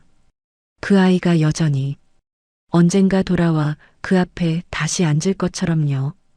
그리고 세월은 그렇게 무심하게 흘렀습니다. 17 할인은 30이 넘는 여자가 되었고 문희 머리는 어느새 하얗게 샜습니다.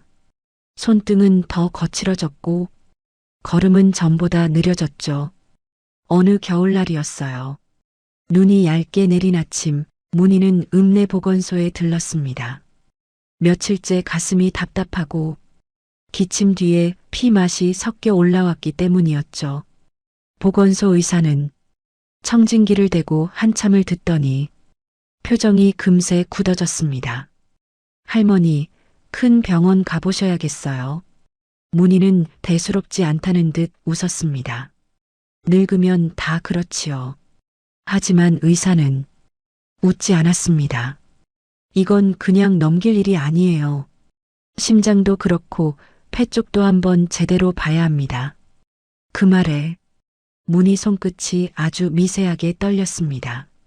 병원, 그 단어가 이상하게도 다른 사람보다 문희 가슴을 더 깊게 눌렀어요. 아픈 데가 무서워서가 아니라 병원비가 먼저 떠올랐기 때문이었죠. 서울 큰 병원으로 가라면 차비도 들고 검사비도 들고 무엇보다 일을 쉬어야 했습니다. 그걸 감당할 힘이 지금 문희에겐 없었어요. 그래서 문희는 소견서를 접어 주머니에 넣고 그냥 돌아서려 했습니다. 그때 보건소 의사가 다시 불렀죠. 할머니. 문희가 뒤돌아봤습니다. 사람 기다리는 마음으로 버티는 건 알겠는데요. 몸이 먼저 버텨줘야 기다리는 것도 할 수 있어요. 그 말이 문희 가슴 어딘가를 조용히 찔렀습니다. 사람 기다리는 마음, 그걸 남이 알아챘다는 사실이 이상하게 부끄럽고 또 서러웠어요. 문희는 고개만 끄덕이고 보건소를 나왔습니다. 그날 밤이었습니다. 문희는 장롱 앞에 오래 앉아 있었어요. 방 안에는 전구 하나만 희미하게 켜져 있었고 바깥에선 겨울바람이 창호지를 스치고 있었죠. 문희는 천천히 보자기를 풀었습니다. 만년필이 모습을 드러냈어요. 여전히 반듯했고 오래됐어도 품위가 있었습니다. 문희는 그것을 손바닥 위에 올려놓고 한참 들여다봤습니다. 이걸 팔면 어떨까? 처음으로 그 생각이 또렷한 문장으로 떠올랐어요. 이걸 팔면 검사라도 받아볼 수 있지 않을까? 조금 덜 아프게 살 수 있지 않을까? 숨막히는 밤을 조금은 견딜 수 있지 않을까? 그 생각이 들자 문희 손끝이 더 떨렸습니다. 사람이 약해지는 순간은 대단한 때가 아니더군요. 혼자 방 안에 앉아 숨이 가쁘고 가슴이 무거울 때 그런 아주 사소한 밤에 사람 마음은 조용히 흔들립니다. 문희는 다음 날 읍내 문방구 골목 끝에 있는 골동품 가게로 갔습니다. 문을 열고 들어가자 낡은 시계들과 오래된 잉크병이 진열장 안에 놓여 있었어요. 가게 주인은 돋보기를 쓰고 신문을 들여다보다가 문희를 올려다봤죠. 뭘 찾으세요? 문희는 대답 대신 보자기를 카운터 위에 올려놓았습니다.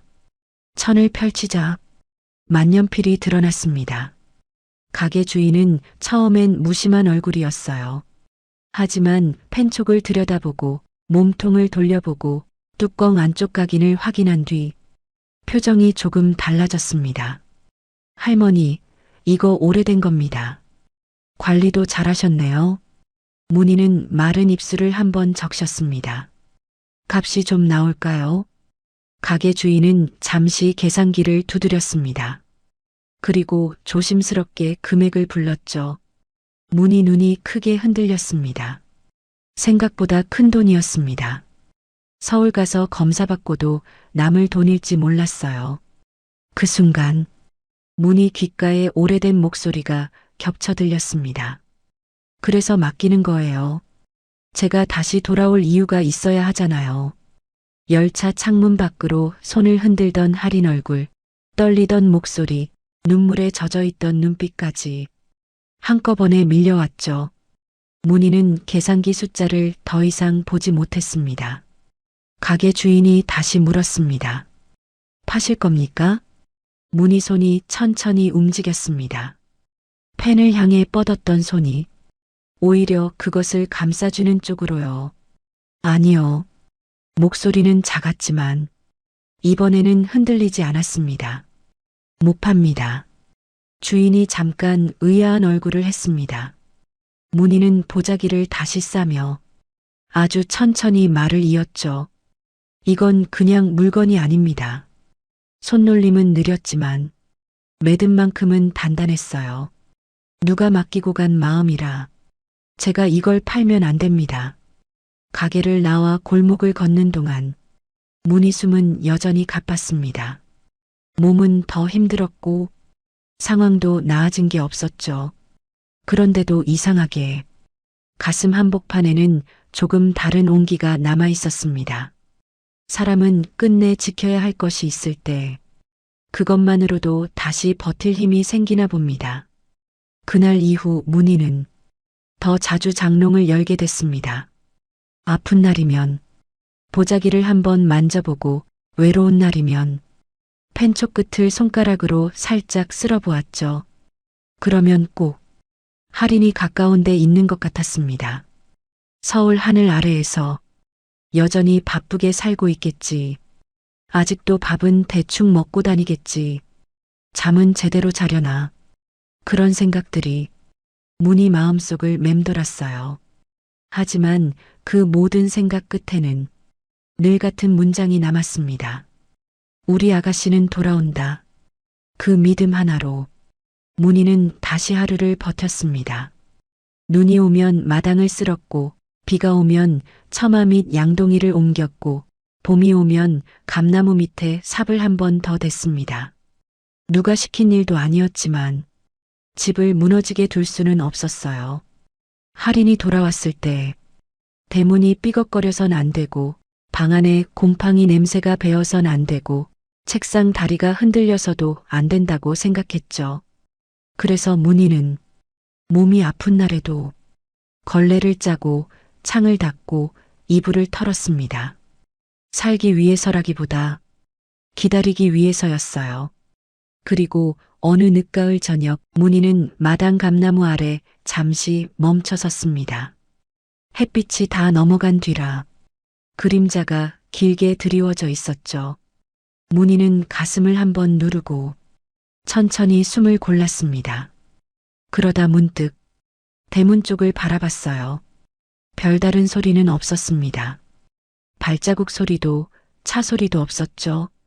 그런데도 문희 얼굴엔 이상하게도 아주 엷은 미소가 떠올랐습니다.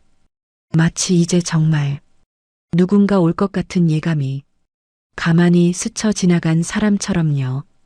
문희는 그 자리에서 혼잣말처럼 중얼거렸습니다.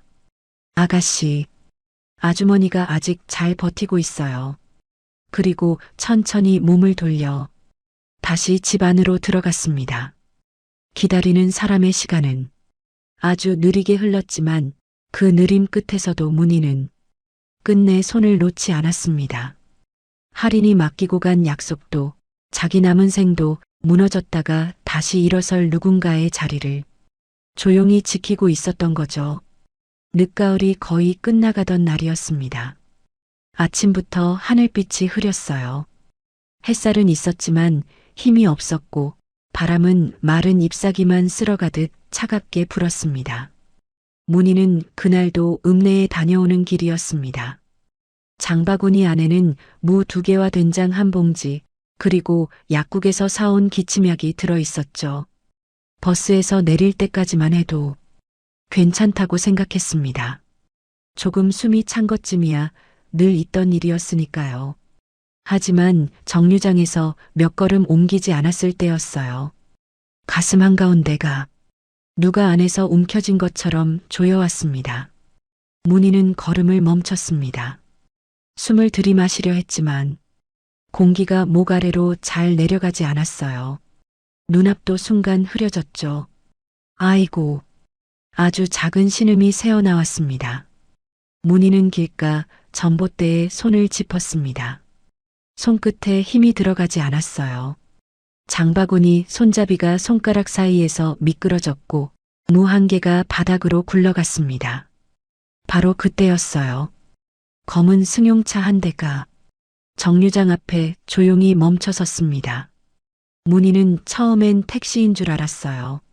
하지만 문이 열리고 내린 여자를 본 순간 숨막히던 가슴이 다른 이유로 더 세게 흔들렸습니다. 긴 코트를 입은 여자였습니다. 구두 굽소리가 또렷했고 걸음은 빠르지만 흔들림이 없었어요. 그런데 그 얼굴을 보는 순간 문희는 이상하게도 시간을 거꾸로 걷는 기분이 들었습니다. 그 눈매, 어릴 적 울다 지쳐 잠들던 얼굴에서 한 번도 지워진 적 없던 바로 그 눈매였거든요. 여자가 문희 앞에 멈춰 섰습니다. 아주머니, 그 두 글자에 문희 손에서 장바구니가 툭 떨어졌습니다. 문희 입술이 달싹였습니다. 말을 하려는데 목이 먼저 메었어요. 하린 아가씨. 하린은 더 이상 웃지 못했습니다. 눈가가 먼저 젖었거든요. 하지만 울기 전에 몸이 먼저 움직였죠. 하린은 얼른 문희 팔을 감싸 붙들었습니다. 왜 이렇게 차가우세요? 앉으셔야 해요. 빨리요. 낮고 단단한 목소리였습니다. 예전처럼 떨리는 아이 목소리가 아니었어요. 문희는 그 순간에야 정말 세월이 흘렀다는 걸 알았습니다. 하린은 차 문을 열어 문희를 조심스럽게 태웠습니다. 그리고 자기 목도리를 풀어 문희 어깨에 둘러주었죠. 문희는 차 안에 앉아서도 하린 얼굴을 제대로 보지 못했습니다. 보면 울음이 먼저 쏟아질 것 같았거든요. 아가씨가, 정말 아가씨가 맞아요? 하린이 운전석에 앉으며 작게 웃었습니다. 그 웃음 끝은 이미 젖어 있었죠. 네, 저 왔어요, 아주머니. 문희 눈에서 그제야 눈물이 또르르 흘렀습니다. 이렇게 올 줄은, 이렇게 갑자기 올 줄은 몰랐어요. 하린은 시동을 걸면서도 몇 번이나 문희 쪽을 돌아봤습니다. 말은 차분했지만 눈빛은 많이 흔들리고 있었죠. 전화부터 드렸어야 했는데 죄송해요. 조금 더 확실해지고 오고 싶었어요. 아가씨. 문희는 그 이름만 반복했습니다. 그 이상은 아직 입 밖으로 나오지 않았어요. 차는 읍내를 벗어나 곧장 큰 도로로 올라섰습니다. 문희는 그제야 정신을 조금 추스르며 조심스럽게 물었습니다. 서울서 오신 거예요? 네. 혼자요? 아니에요.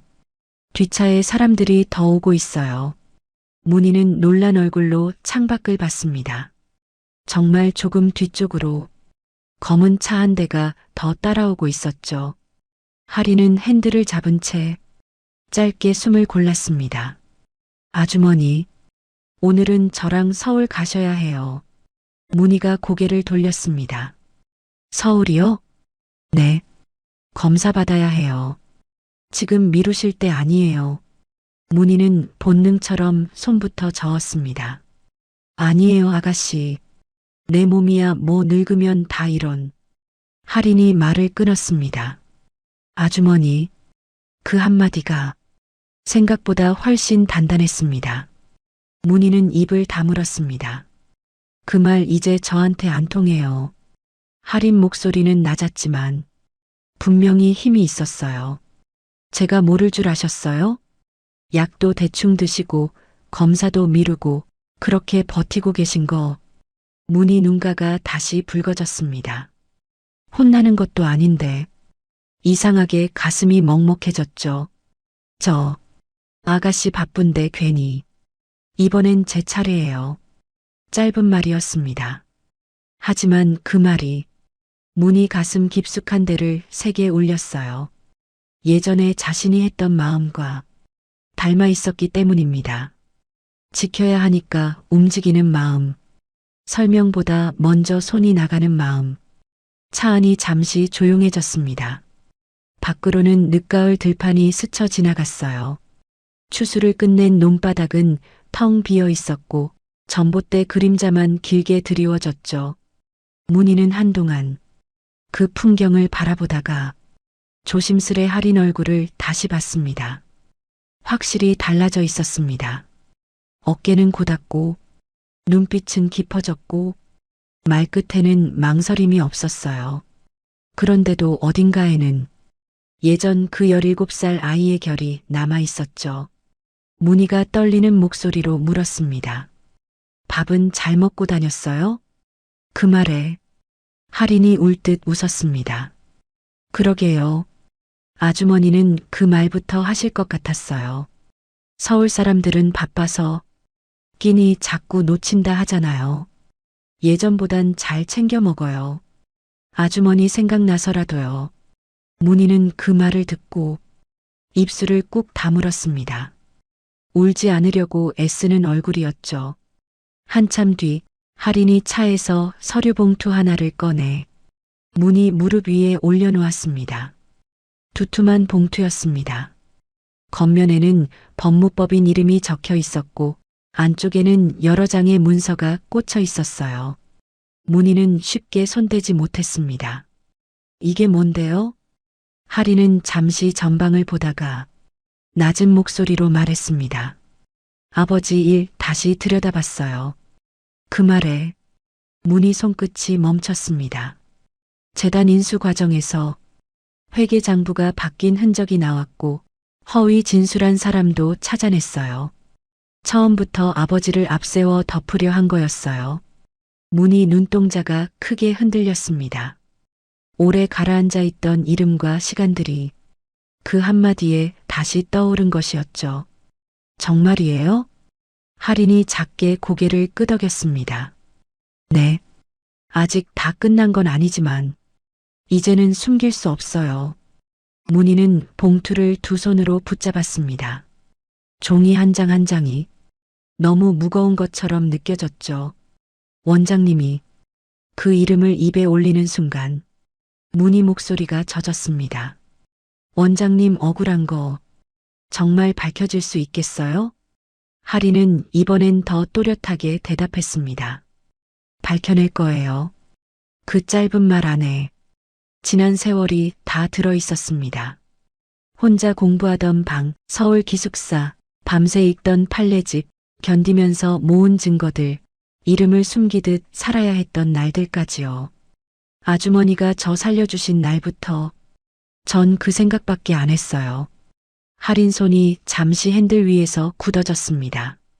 하지만 목소리는 흔들리지 않았어요. 제가 살아남은 이유가 그거였으니까요. 문희는 더 이상 아무 말도 하지 못했습니다. 그저 서류 봉투를 꼭 끌어안았죠. 서울에 도착했을 때는 이미 해가 많이 기울어 있었습니다. 할인은 곧장 대학병원 별관 쪽으로 차를 몰았습니다. 유리문이 자동으로 열리고 하얀 조명이 눈부시게 들어왔어요. 문희는 그런 곳이 너무 오랜만이라 몸을 자꾸 움츠리게 됐습니다. 아가씨, 나 괜찮다니까. 괜찮은 사람은 정류장에서 그렇게 주저앉지 않아요. 할인은 차분하게 말하면서도 문희 손을 놓지 않았습니다. 접수 창구에서도 휠체어를 권하는 간호사 앞에서도 엘리베이터 문이 닫힐 때도 늘 한 손은 문희 쪽에 가 있었죠. 진료실 앞 복도는 조용했습니다.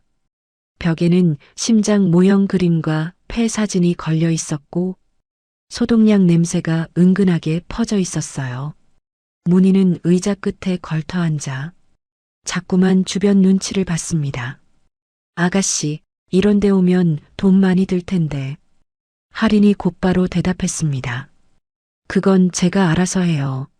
아니, 그래도 아주머니.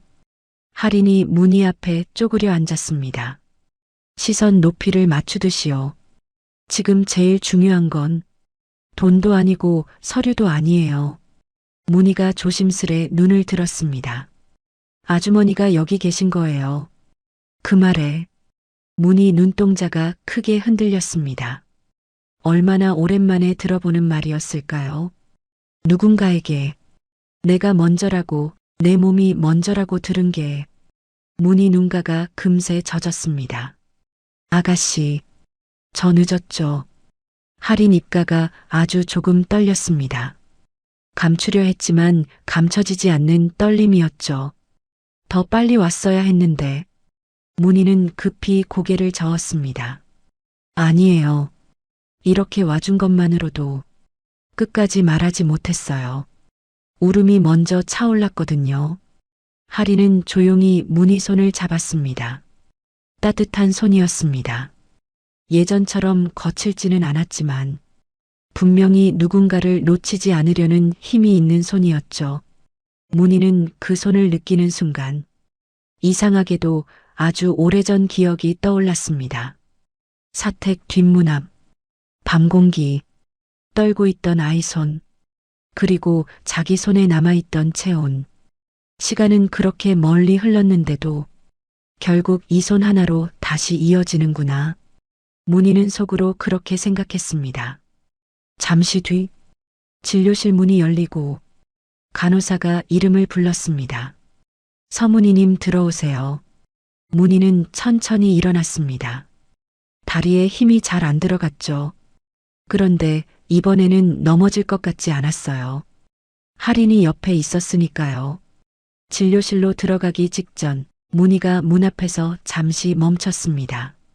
그리고 할인 쪽으로 고개를 돌렸죠. 말하고 싶은 게 많은 얼굴이었습니다. 고맙다는 말도, 미안하다는 말도, 다 컸다는 말도 전부 한꺼번에 올라온 듯 했어요. 하지만 문희는 결국 제일 짧은 말만 했습니다.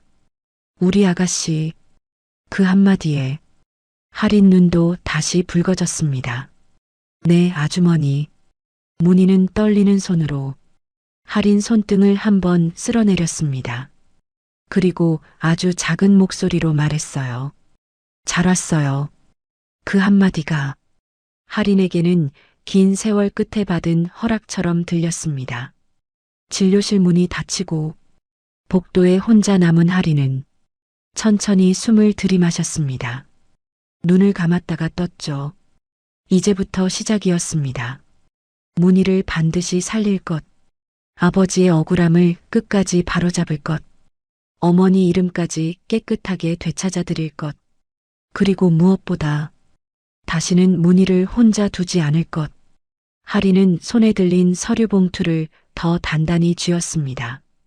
17에 무너지던 아이는 이제 더 이상 아무것도 모른 채 울기만 하던 사람이 아니었습니다.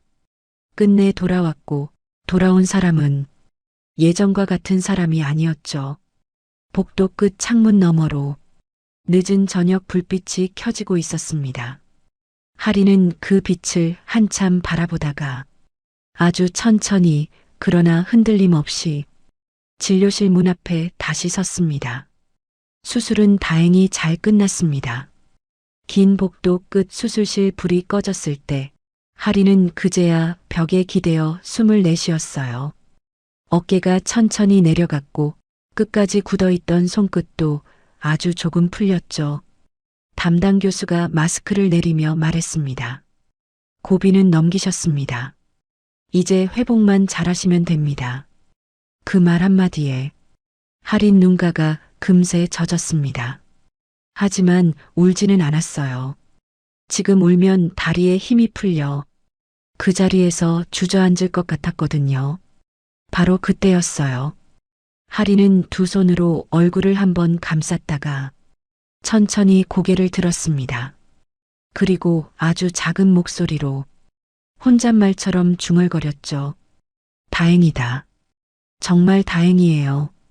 며칠 뒤 문희는 중환자실에서 일반 병실로 옮겨졌습니다. 처음 눈을 뜬 날, 창밖엔 연한 햇빛이 걸려 있었어요. 하얀 커튼이 미세하게 흔들리고 병실 안에는 약 냄새와 따뜻한 물수건 냄새가 섞여 있었죠. 문희는 한동안 눈만 깜빡였습니다. 그리고 침대 곁에 앉아있던 할인을 보자 입술을 아주 조금 달싹였어요. 아가씨, 목소리가 너무 작아서 숨결처럼 들렸습니다. 할인은 얼른 몸을 가까이 숙였어요. 조심스레 문희 손을 감싸쥐고 낮게 말했죠. 저 여기 있어요. 문희 손은 여전히 마르고 거칠었지만 이전처럼 얼음장같이 차갑지는 않았습니다.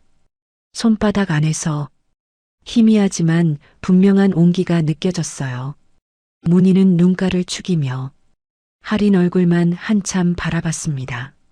나 안 죽었네요. 그 말에 할인 표정이 순간 무너졌습니다.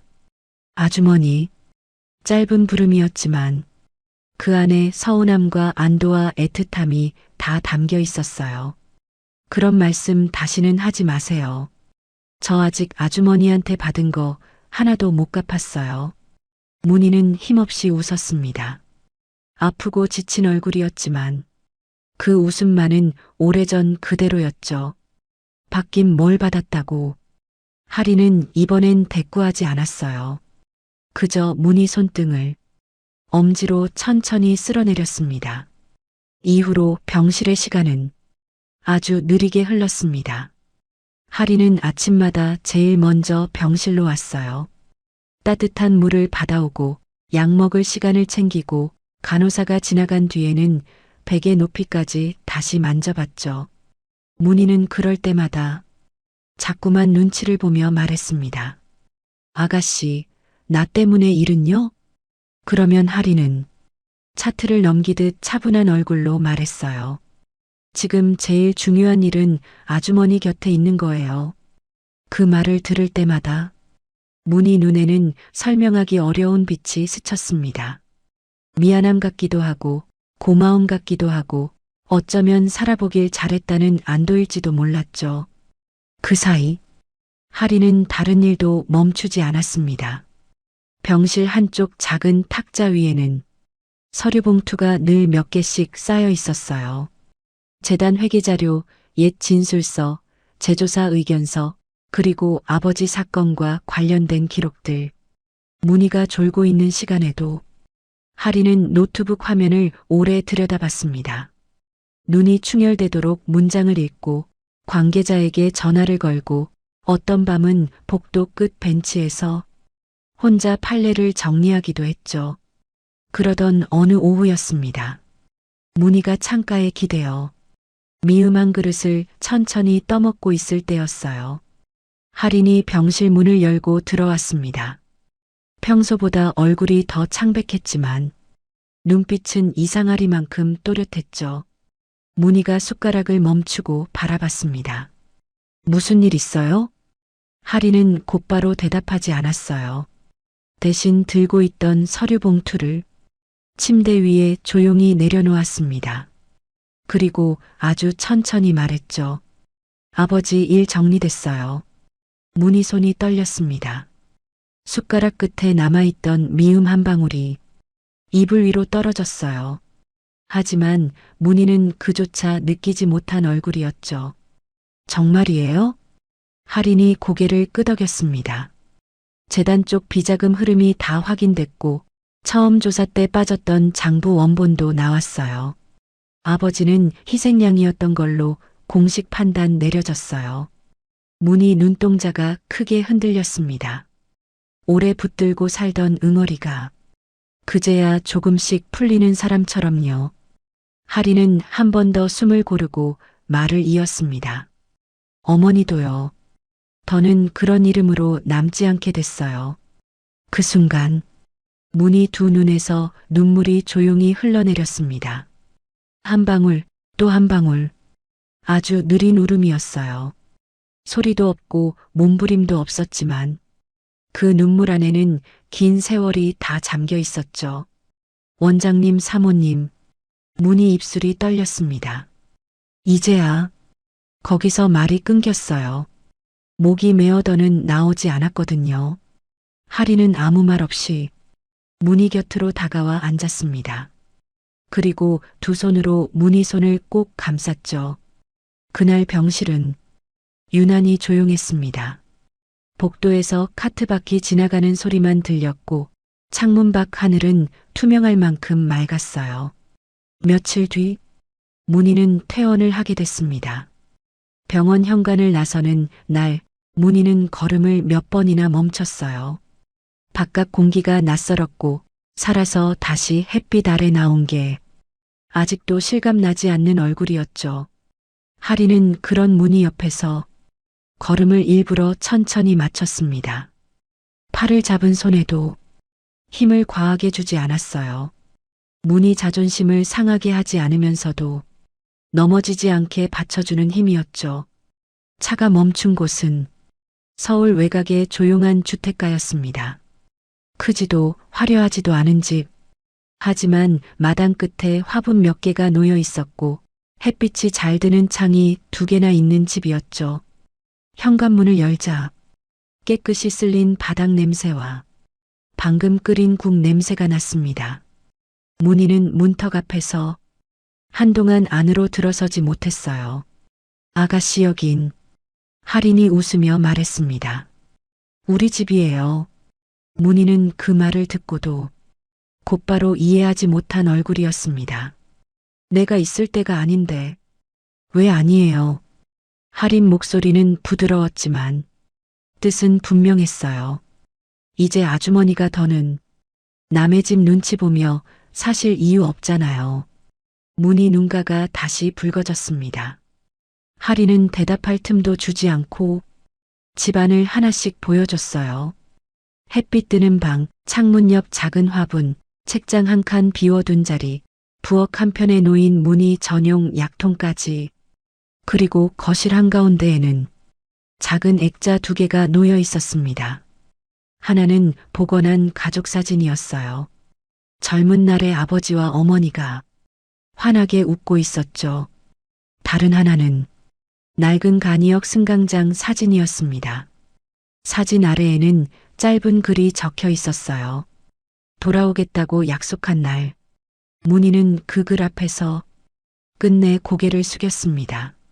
할인은 그 곁에서 말없이 기다렸어요. 한참 뒤 문희가 품에서 보자기 하나를 꺼냈습니다. 서울로 올라올 때부터 소중히 안고 있던 것이었죠. 문희가 천을 풀자 만년필이 모습을 드러냈습니다. 여전히 반듯했고 여전히 조용한 빛이 있었습니다. 문희는 그것을 2 손으로 들어 할인 앞에 내밀었어요. 이제 돌려드려야지요. 할인은 펜을 보면서도 쉽게 손을 뻗지 못했습니다. 그 안에 담긴 시간이 너무 많았으니까요. 문희가 아주 천천히 말했습니다. 이거 닦으면서 기다렸어요. 해마다 꺼내봤어요. 언제 오시나, 언제 오시나. 그 말에 할인 눈이 순식간에 젖었습니다. 아주머니, 이젠 맡겨둔 거 찾아가셔야지요. 할인은 2 손으로 만년필을 받아들었습니다. 차갑고 매끈한 감촉이 손바닥에 닿자 17의 자신이 떠올랐어요. 울음을 삼키며 이걸 내밀던 새벽의 손, 플랫폼 바람, 그리고 끝까지 자기를 보던 문희 눈빛까지요. 할인은 펜을 가슴 쪽으로 끌어안았다가 이내 다시 테이블 위에 조심스레 올려놓았습니다. 이건 이제 같이 볼 거예요. 문희가 눈을 들어 바라봤습니다. 혼자 지키게 안 할 거예요. 저도 같이 지킬게요. 그날 저녁 2 사람은 마주 앉아 밥을 먹었습니다. 문희 앞에는 너무 짜지 않게 끓인 미역국이 놓였고 할인은 생선 가시를 발라 작은 접시에 따로 놓아주었죠. 문희는 숟가락을 들다가 문득 웃었습니다. 예전엔 제가 이러고 있었는데.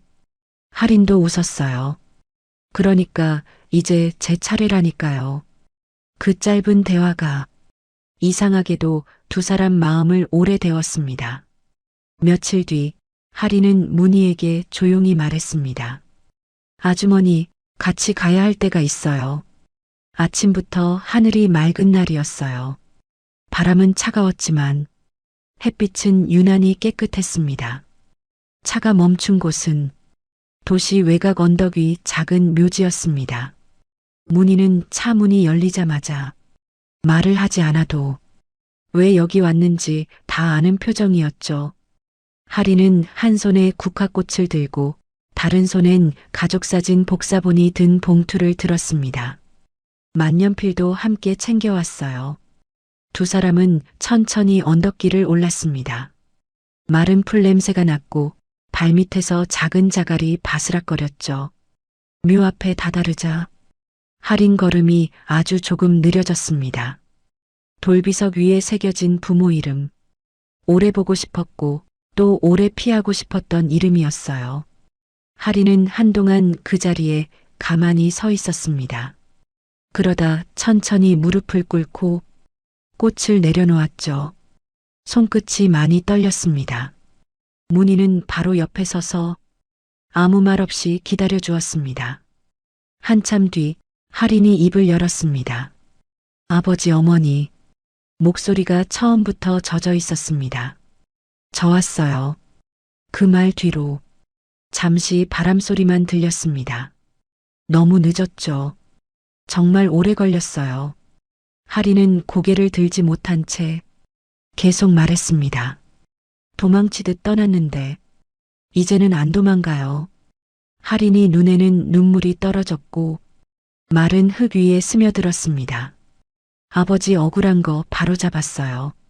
어머니 이름도요. 이제 아무도 그렇게 못 부를 거예요. 문희는 뒤에서 조용히 눈가를 훔쳤습니다. 할인은 품에서 만년필을 꺼내 두 손으로 감싸쥐었습니다. 이거 아주머니가 18년 동안 지켜주셨어요.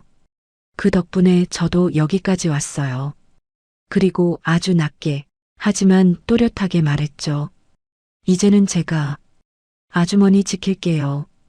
그 말을 들은 문희 어깨가 아주 작게 떨렸습니다. 오래 망설이던 끝에 문희도 묘 앞에 한 걸음 다가섰어요. 그리고 조심스럽게 허리를 굽혔죠. 원장님, 사모님. 문희 목소리는 바람보다도 낮았어요. 아가씨 잘 키워서 데리고 왔습니다. 그 한마디에 할인은 결국 고개를 숙인 채 울었습니다. 소리내어 흐느끼지는 않았지만 양어깨가 작게 들썩였죠. 문희는 그런 할인 곁에 서서 어깨 위에 손을 올렸습니다. 따뜻한 손이었습니다. 오래전 뒷문 앞에서 그랬던 것처럼 지금도 사람 마음을 붙들어주는 손이었죠. 얼마 뒤 두 사람은 언덕길을 다시 천천히 내려왔습니다. 내려오는 길에 할인이 먼저 문희 손을 잡았어요.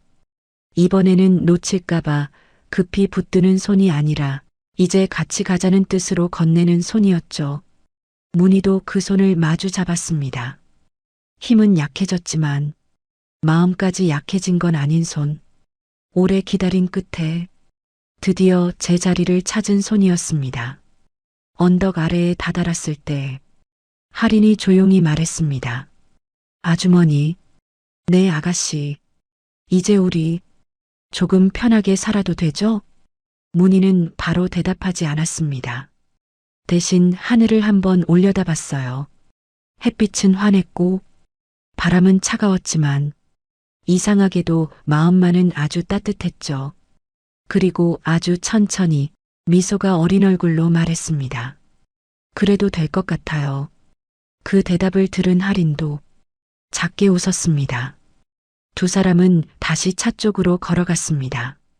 뒤에는 늦은 인사를 마친 묘지가 남아 있었고 앞에는 이제 함께 돌아갈 집이 기다리고 있었죠. 그날 저녁 창밖에는 첫눈이 조용히 내리기 시작했습니다. 할인은 거실 창문을 닫고 문희는 소파 위에 반듯하게 개어둔 담요를 펼쳤어요. 식탁 위에는 따뜻한 국 냄새가 올랐고 테이블 한쪽에는 되찾은 만년필이 조용히 놓여 있었습니다. 길고도 무거웠던 세월 끝에 두 사람은 비로소 같은 집안에서 같은 저녁을 맞고 있었습니다. 늦었지만 그래도 끝내 도착한 평안이 그 집 안으로 아주 천천히 스며들고 있었죠.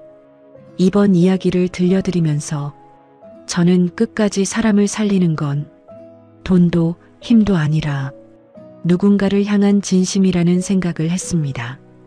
힘든 날에도 내 손을 놓지 않는 사람, 그리고 그 은혜를 끝내 잊지 않는 마음이 결국 한 사람의 인생을 다시 일으켜 세우는 것 같습니다. 오늘 이야기가 여러분의 마음에도 따뜻한 여운으로 남고 지친 하루 끝에 작은 위로가 되었으면 좋겠습니다. 함께 해주셔서 진심으로 감사합니다. 다음 시간에도 따뜻한 이야기로 찾아뵙겠습니다. 지금까지 빗속사연이었습니다.